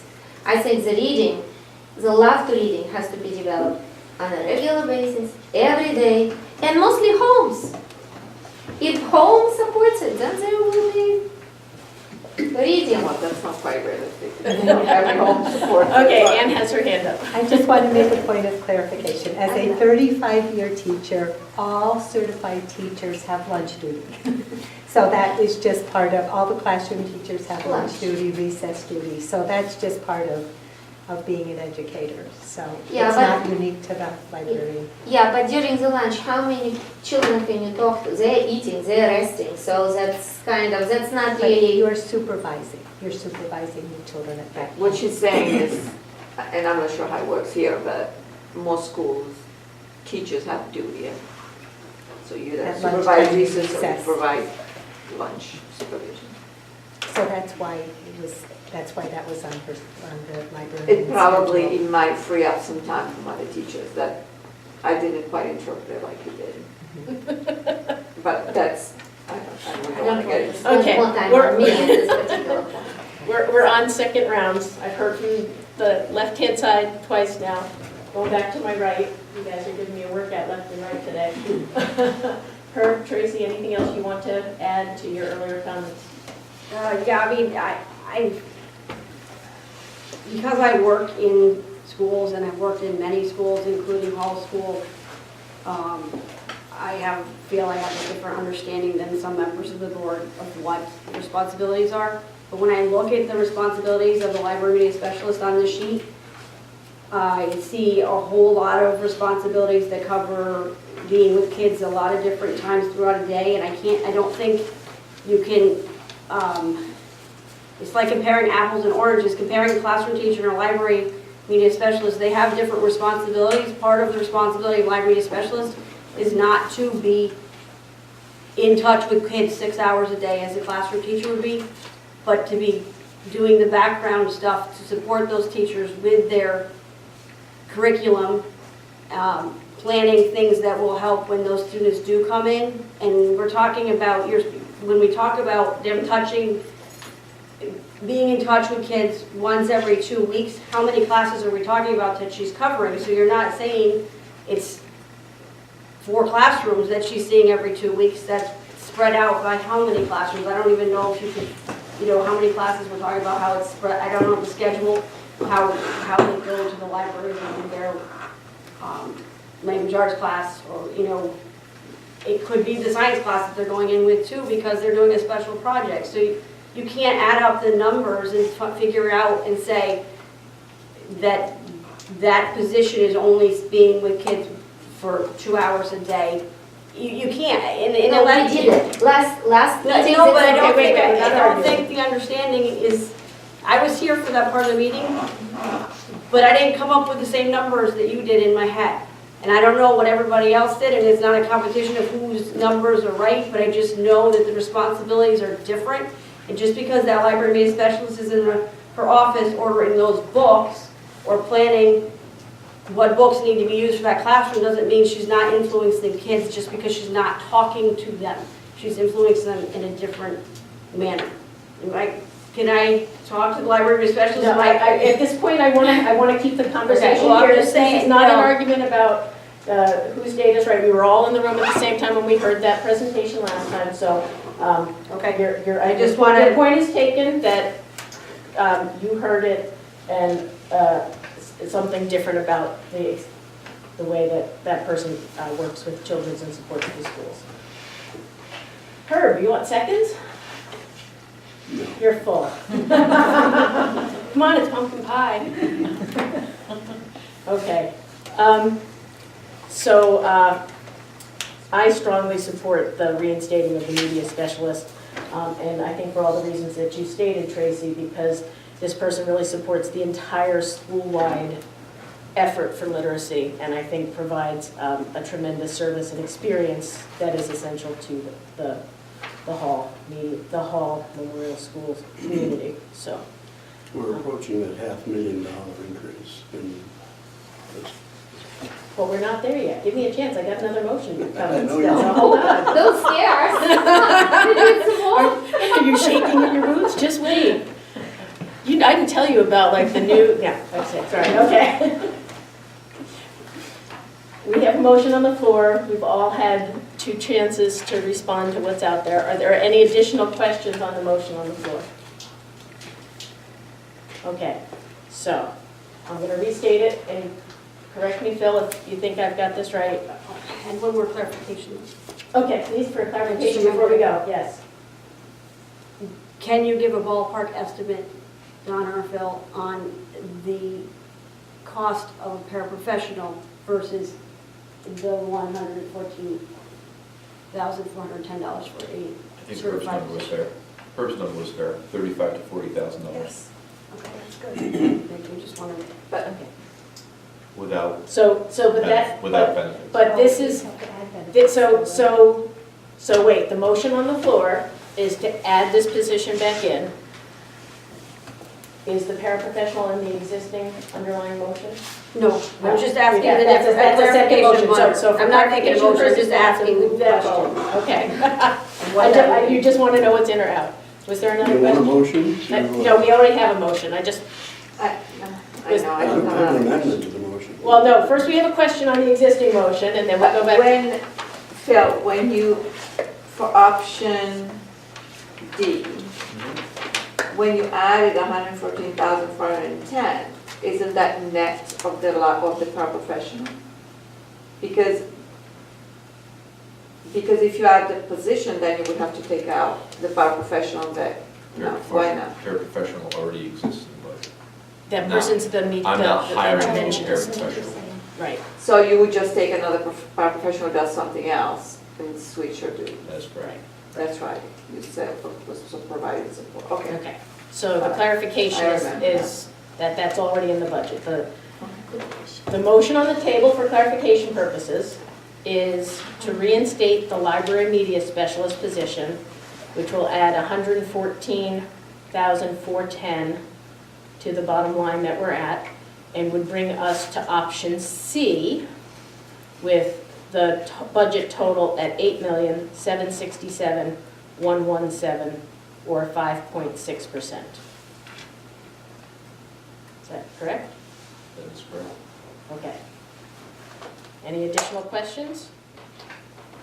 We're good to go? Well, I can make a motion, couldn't I, to... That's why I'm asking if we're good to go. If the answer is no, you may put a motion I'll forward. make a motion that we substitute a paraprofessional for the library media specialist. I would not consider that an amendment. That is actually a different motion. If you wish to do that after this passes or fails, you may do so, but that is not an amendment to this motion. That's an alternative. It's not an amendment. But wouldn't that be just going back to option? That's a totally different thing, and we don't have any numbers for it, so I don't consider that an amendment. I consider that a totally different motion, and if you'd like to make that in a minute, you may. Well, I'm not going to challenge you on that. Okay. I don't think you would. It's possible. It has been known to happen. Okay. We're ready to vote? All those in favor for the motion on the table to reinstate the library media specialist signify by saying aye. Aye. All those opposed signify by saying nay. Nay. They, Motion carries. Okay. So now there's not a need for that motion. Is that okay? Unless you would like to add No, it you in. squashed it good. Thanks. Good job. Are there other motions that people would like to put forward? We're waiting for yours. Yeah, let's do this.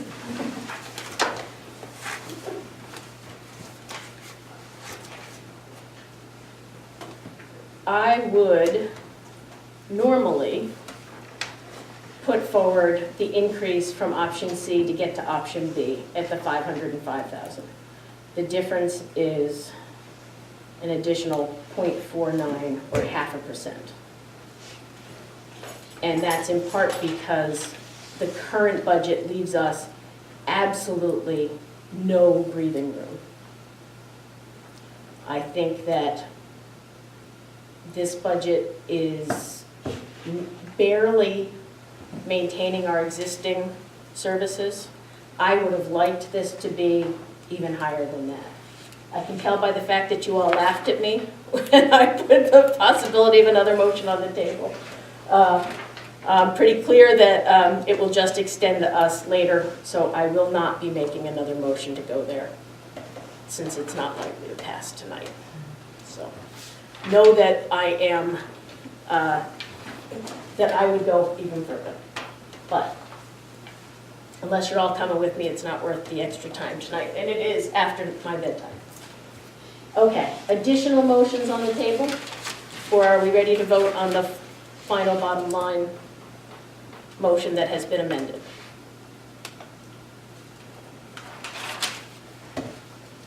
Okay, maybe everybody getting tired is going to make us more efficient. This might work. Okay, so the motion on the table is to vote for the Willington Public Schools 2019-2020 budget, and in the amount of $767,117. Okay, that's the motion that's on the table. And what was the increase? The increase is Total increase. 5.6%.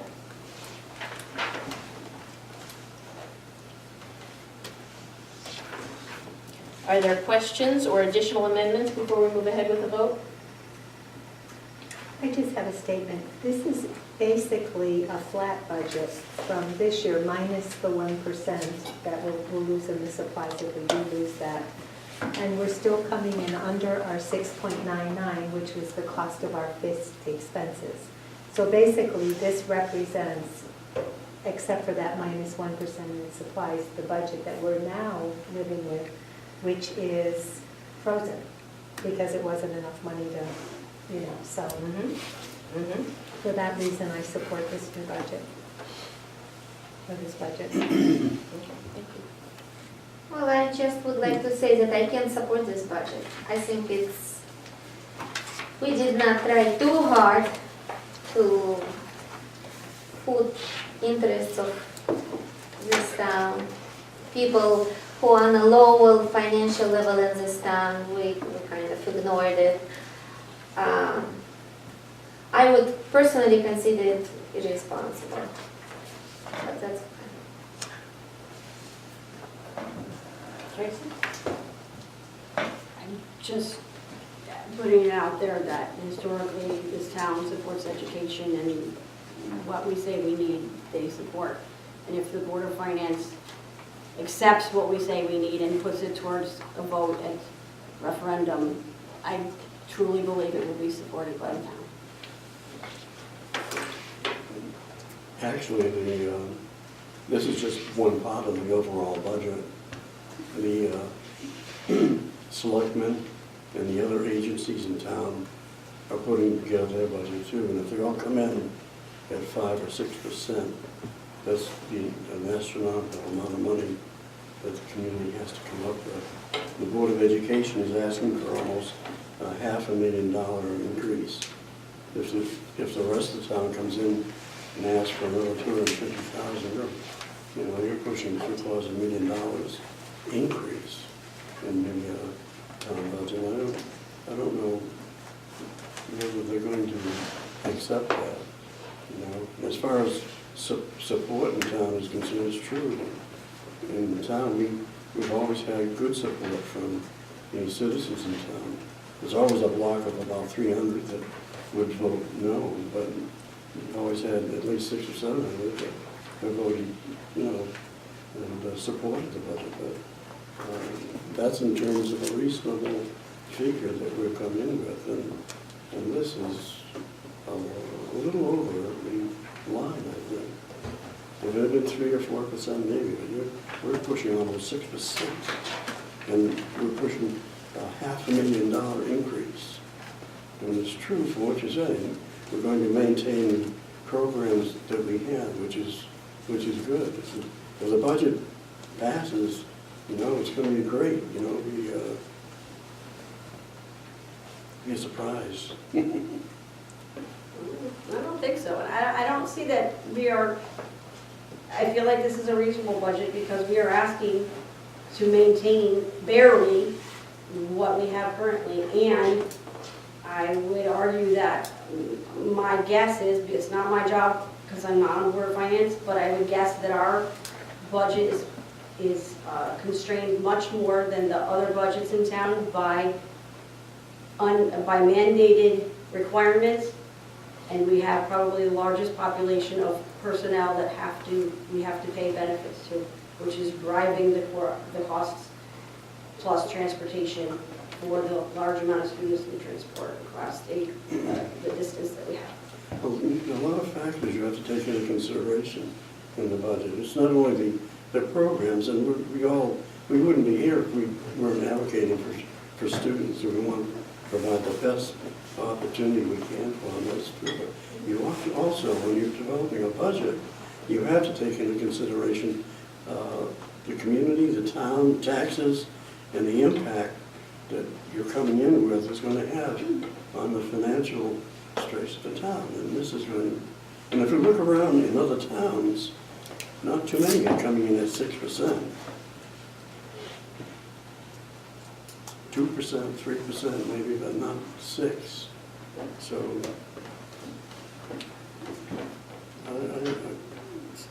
I think we've gone a little overboard on this, and we'll just have to wait and see what happens.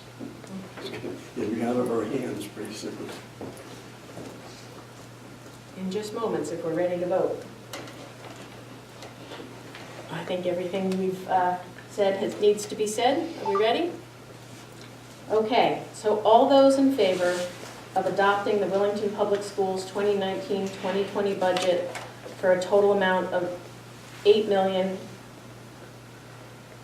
I'm sorry, I'm looking at the wrong column, I almost got it wrong. I'm unconsciously going right there. You catch it though, I know.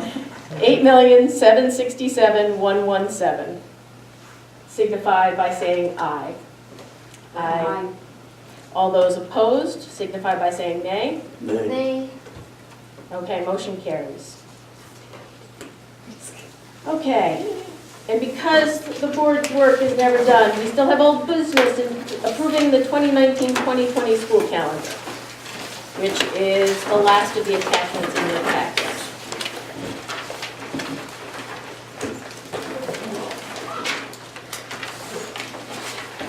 And I see that you've added lovely little snowflakes to the end of June, signifying the need to possibly make up days in case of inclement weather. Thank you for that lovely little icon there. Were there other changes to this from our No, last this- conversation? This has been the, Or this is our second This reading is of the the same? original one that we got. right, This you is the haven't same made one, okay. any changes. You're looking at 3 professional development days at the start of school.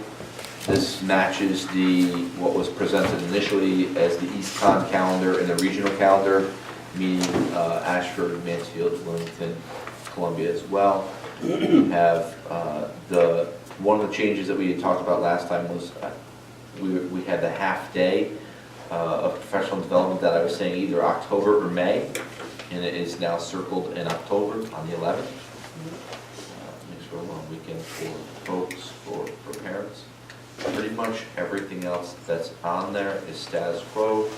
The only other topic that's been discussed at this point was Veterans Day, was whether you go to school on Veterans Day or not. And this calendar shows that they do go to school on Veterans Day, You are correct. which means that there would be a special program that day Correct. that we discussed last time. And that's No, what, not on that day, on the Friday, on the Friday before. Am I getting confused again? No, it's on, you are confused, that it would be Oh, on that that day. would be on that day. Because they are in school that day. Yep. that's So what, we are going to This is school this year, prospective, So yes. this will be the first year. yes, and Mansfield and Ashford are all doing the same thing, Okay, unless their boards decide to change it. fair enough. Are there questions about the school Yeah, calendar as I'd you like to see make a it? motion, I'd like to make a motion. Okay, I make a motion that we adopt the 2019-2020 calendar and include Veterans Day, November 11th, as a holiday. okay. Is there a second?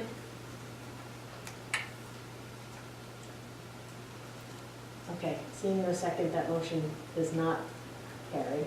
Do I have another motion on the floor? Oh, I'm sorry. I don't mean to rush you. I don't mean to rush you. Well, I want to say, Okay. I'm very disappointed, because I think Veterans Day should be on the calendar. It has been on the calendar for a number of years, and it serves a good purpose, really. And not putting it on makes me very sad for the veterans of the town and everywhere else. I don't see why it's not on. I never received a reasonable reason for it, you know. And veterans perform tremendous service for the nation and so forth, and it seems to me not having it on there is just a little disrespectful. Purpose of the And issue. I know that it'll be celebrated. This year it was on the 11th. It was celebrated on the Friday following. But if it's not on the calendar, I don't think anyone's going to change my opinion of that. I'm very disappointed that it's not on there. I'm sorry you feel that way. But isn't it even Well, better? wait, there was a question. Phil had a question. Yeah, Herb, I just want to clarify, is it that it's not on the calendar and it's not a day off, or not on the calendar? Because if No, I yours. want it on the calendar and a day off. Okay. Okay, so, No, Anne first. oh, sorry, I wasn't looking left. It's hard doing the left and right thing. Okay, Ann and then Elena. Phil, you mentioned that the other districts may not have voted on their calendar yet. We're regional with E.O. Smith. If the others voted to put it back on the calendar as a holiday, would we have a chance to revisit it? You can always adjust, you can always go back and adjust your calendar, but The only way to do that, if we have voted to pass a motion, is that if someone who voted to pass would have to bring it up to reconsider. Okay. Because as a regional Right. district, if Ashford and Mansfield decided to put it back on Right. the calendar. Robert's then rules we- allows for reconsideration, but only by the side that votes for the proposal. So my question was, we took it out of the calendar for the reason because we want to have a program that day, exactly that particular day. So the veterans would come that day. Don't you think it's gonna make it special too? Because that particular Veterans Day, the veterans have a chance to come and visit. Maybe we can do half day? Would that be better? If we do half day and have a program during the day? So the veterans are going to be honored, no? That's how I understand. I don't know, they have, Phil knows more, they have a ceremony, and I imagine some veterans go in and, give a little talk and things like that. Did you went Which in is this year, nice. right? Did you go in this year, Herb? You went in this year, right? No, he No, didn't. you didn't. So is there a way for us to make it maybe a half-day school? So it would be counted as a school day, but it would be a little relief for kids. They would feel they will have a profit of celebrating it with veterans and at the same time celebrating it as a half-day off. Can we consider it? I don't know, I'm just thinking. We could move to amend the motion. I don't know that it sends a good message to students to send them home early if they're already at school. I don't feel like there's much gained in that. I think by honoring veterans in a program that day, it honors the intent of the holiday. Well, I think the value would be that we just let them rest and honor it by resting, but at the same time bringing the full meaning of the day because they will have the ceremony in school. They won't lose too much if they will lose half a day, but it will be some rest. Maybe we can try to consider it. I know this is not part of discussion, and I'm not sure, but we have talked about Columbus Day. In that, I agree with her. I think it makes much more sense to celebrate Veterans Day than Columbus Day, which by now we all know that probably should not be celebrated. Anyway, We could be like West Hartford and rename it Indigenous Peoples' Day. so I kind of agree with her, but not maybe enough to support your motion, but I see your point. I really do. It is. Well, you're a veteran, aren't you? What? Aren't you a veteran? Me? No. I'm a pacifist. I don't do war. Okay, I think you're right. We're losing it, we're tired, okay. So can I? We have a motion on the floor that we're discussing. Yeah, so can I ask Phil, what's your opinion about, what's your strong opinion about the day? Would you think half a day maybe will meet a purpose? I will tell you, I saw one of the best programs I've ever seen on Veterans Day at Hall School. So, but can we have a Meaningful program for and kids. half day off? No? You could, but I don't know what message you're sending to students at that point in time. I think the intent is to say, we want you in school because we want to have a chance to talk to you about, it's just not a free day. I don't know that you're sending the right message if you give them a half day. But we're gonna have a ceremony, we're gonna have, so that we would say we honor the veterans. Yeah, that's up That to we you. want to know you and That's up to you. remember them. That's- I gave you a calendar after talking to the administrative team in region that, that's up to you. Okay. Wait, can I make a motion? We don't have any motion on the table at the moment. Okay. So, So can I make one? you can make a motion and we'll see if it gets a second. Okay, so. Give it a try. Yeah, I want to make a motion to make a Veterans Day a half day in school. Okay. Is there a second for that motion? Okay, see, I'll no. second the motion. Oh, it was the last second.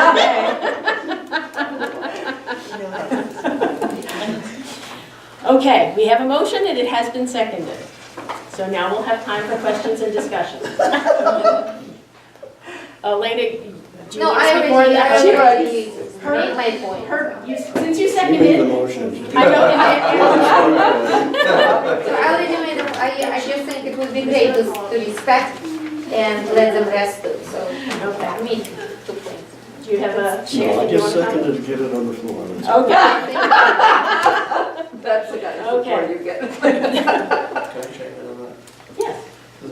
I think, even though you did not intend, when I asked my question about Is it about not having it on the calendar? I think it would be really important for us to say why, and if the calendar's published, if it's approved as is, and Veterans Day is not identified on there, I would gladly write a letter about why, and talk about the program that would be offered. And I think that would be important because, you know, I mean, my father was there that day, he's a veteran. I think it's really hard to put it on the calendar and say, we're gonna come to school, but I think it's important that if we can publish this, if it passes the way it is, I would gladly write a letter and say why, and the types of programs that we would be doing with students at that, if it matters. Oh, of course it is. Yeah, I think that no one at the table is in any way meaning to disrespect veterans. It's just that people have different opinions about the best way to honor them. So in my opinion, the best way to honor them is to have a meaningful program and to value the education and the reason why we're in school, and to really focus the conversations that day. And it doesn't have to be limited to a 1 hour or 2 hour program. It should be part of the conversation and part of the curriculum of everything that's talked about that day. I don't think it's just, it's not, you go to the program, you're done, and let's not talk about it again. I think that, so in my opinion, we both have the same desire, the same intention. I just have a different way that I would go about doing the same intention. And you have a different take on it. So I respect that. And you have a similar intention, and you're trying to find common ground. I hear you. Anyone else want to comment? I think with kids, from working with kids, and being the generation that I'm in, where we didn't have, in my lifetime, the Gulf War is the war that have only been in existence in my lifetime. Whereas my parents had family members in World War II, Korea, Vietnam, and family members. So it's different. So for a kid, we go down a couple more generations to a kid who they haven't experienced war, and you give them a day off. It's a day to play on video games. It has nothing to do with, they're not going to go and seek out a situation. They may even be in a program because their parents are working. But if we have them in school, we're giving them an opportunity to learn about why they're having that day. That's just a different perspective. And I totally respect you, and I have, my father was a veteran, and I have a lot of veterans. I just see it, I don't know, it's different because we're coming from different times. I So appreciate what respect you're yours, saying. And it's- the only thing you can say the same thing about all of the other Columbus Day and, President's Day and all these other, it's the same idea, Did you see that? For young people, it's not as significant. I agree, yeah. I understand that, yeah. Are we ready to vote? Okay, so I think our natives are getting restless. So, I'm sorry, that's a different holiday. Okay, moving on to the motion on the floor. Do we have a motion to adopt the calendar? I think is the motion. No, There's not a motion on the floor. on the floor. There's a motion on the floor that has been Seconded. seconded. Thank you, You're welcome. thank you. Okay. Whew. I told you this is past my bedtime. We're moving on. We have a motion on the floor to create a half-day on Veterans Day, change to the calendar draft before us. Okay, are we ready to vote on that? Okay. All those in favor of creating a half-day for Veterans Day signify by saying aye. Aye. All those opposed signify by saying nay. Abstentions? Okay, the motion does not carry. Do we have another motion on the floor to adopt the calendar? I move that we adopt the 2019-2020 Wellington Public Schools calendar As presented? as presented. I second that. Okay. Thank you, Ann, and thank you, Tracy. Okay. Any additional comment, question, discussion? I think that superintendents of the 3 towns should get together and change it again next year and get rid of Columbus Day. We had a discussion about it. Okay, that's for another day, that's not Right, I relevant know, to this I know. motion, so thank you for that comment, I'm sure we will have more conversations. Kurt, were you going to say something? Or did No, I? I'm not gonna say I that. imagined it, okay. Okay, all those in favor of the motion on the floor to adopt the Willington Public Schools 2019-2020 calendar as presented signify by saying aye. Those opposed signify by saying nay, No. Nay. and there are no abstentions, so the motion carries. Okay, that is through old business. And for those of you here in the audience, this is your bonus chance, your second chance to speak. And we welcome your comments. Please keep it to 5 minutes each. Stand up and give. Any more than that and you'll make me cry. Please give your name and address for the person taking the minutes if there's anything else you'd like to say. Thank you. Significantly under your 5 minutes. Anyone else? This is your chance, you can come back again next month. Okay. Board comments. Okay, Ann? Can I make a motion? We do, No, no. we can't make a motion, we're on board comments. Can we skip board comments tonight, because we've all commented? That was your motion, I That was support the Okay, motion. that's not a motion, you can just opt out to not say anything. You can pass. Okay. We're already on board comments. It's part of the, we can't change it, this is a special meeting. Elena? No comment. Kiara? No. Herb? What's the next step in the process? Thursday, February 28th, is the board of What time? 7 p.m. 7 PM in this room. I'm not positive. Mm, It's either up here or in downstairs. this building. It's in this building. In this building at 7 PM is the Board of Finance meeting, where we will be presenting the budget. We would appreciate it if anyone who supports the budget comes to that meeting. So if you are free and able to come and we are not snowed in, that would be excellent. Any additional comments? We'll make sure the room is clear. A lot of comments, but not gonna make them. Okay, we'll save them for another night. Tracy? Thank you for everybody for your efforts in this whole process. I think that perhaps maybe next year we can revise again. I'm new to this process, but it seems like it got a little confusing at points tonight that could have been avoided by doing things at our workshops versus here. And thank you to all the public who gave us your opinions so we had a direction to follow. Okay, thank you. I welcome any potential improvements on the process because we are all interested in efficiency, even if we do not meet that standard often. I want to say congratulations on our on-track numbers for high school. That's a big step, so congratulations, guys. Special congratulations to Cody and Bowen for the arts. That was excellent. And thank you, all of you in the audience. You're sticking with us. I know a lot of you have to get up early tomorrow. And thank you to my board members for sticking with it through this today. This was a long process, and I know you're ready to go home. So I will take a motion to adjourn. May I say one thing? I don't know, yeah. I want to thank Robin and Linda for their many years of service and congratulate them on. We'll have them. I know, we got Yeah. so. Yeah, okay. Thank you. There That's is no it. agenda yet posted, so I can't tell you. Okay, fair enough. Okay. Motion to adjourn? I second it. I move, Richard. Okay. We are really good. Okay, thank you all. Good night. The meeting is adjourned at 9:30.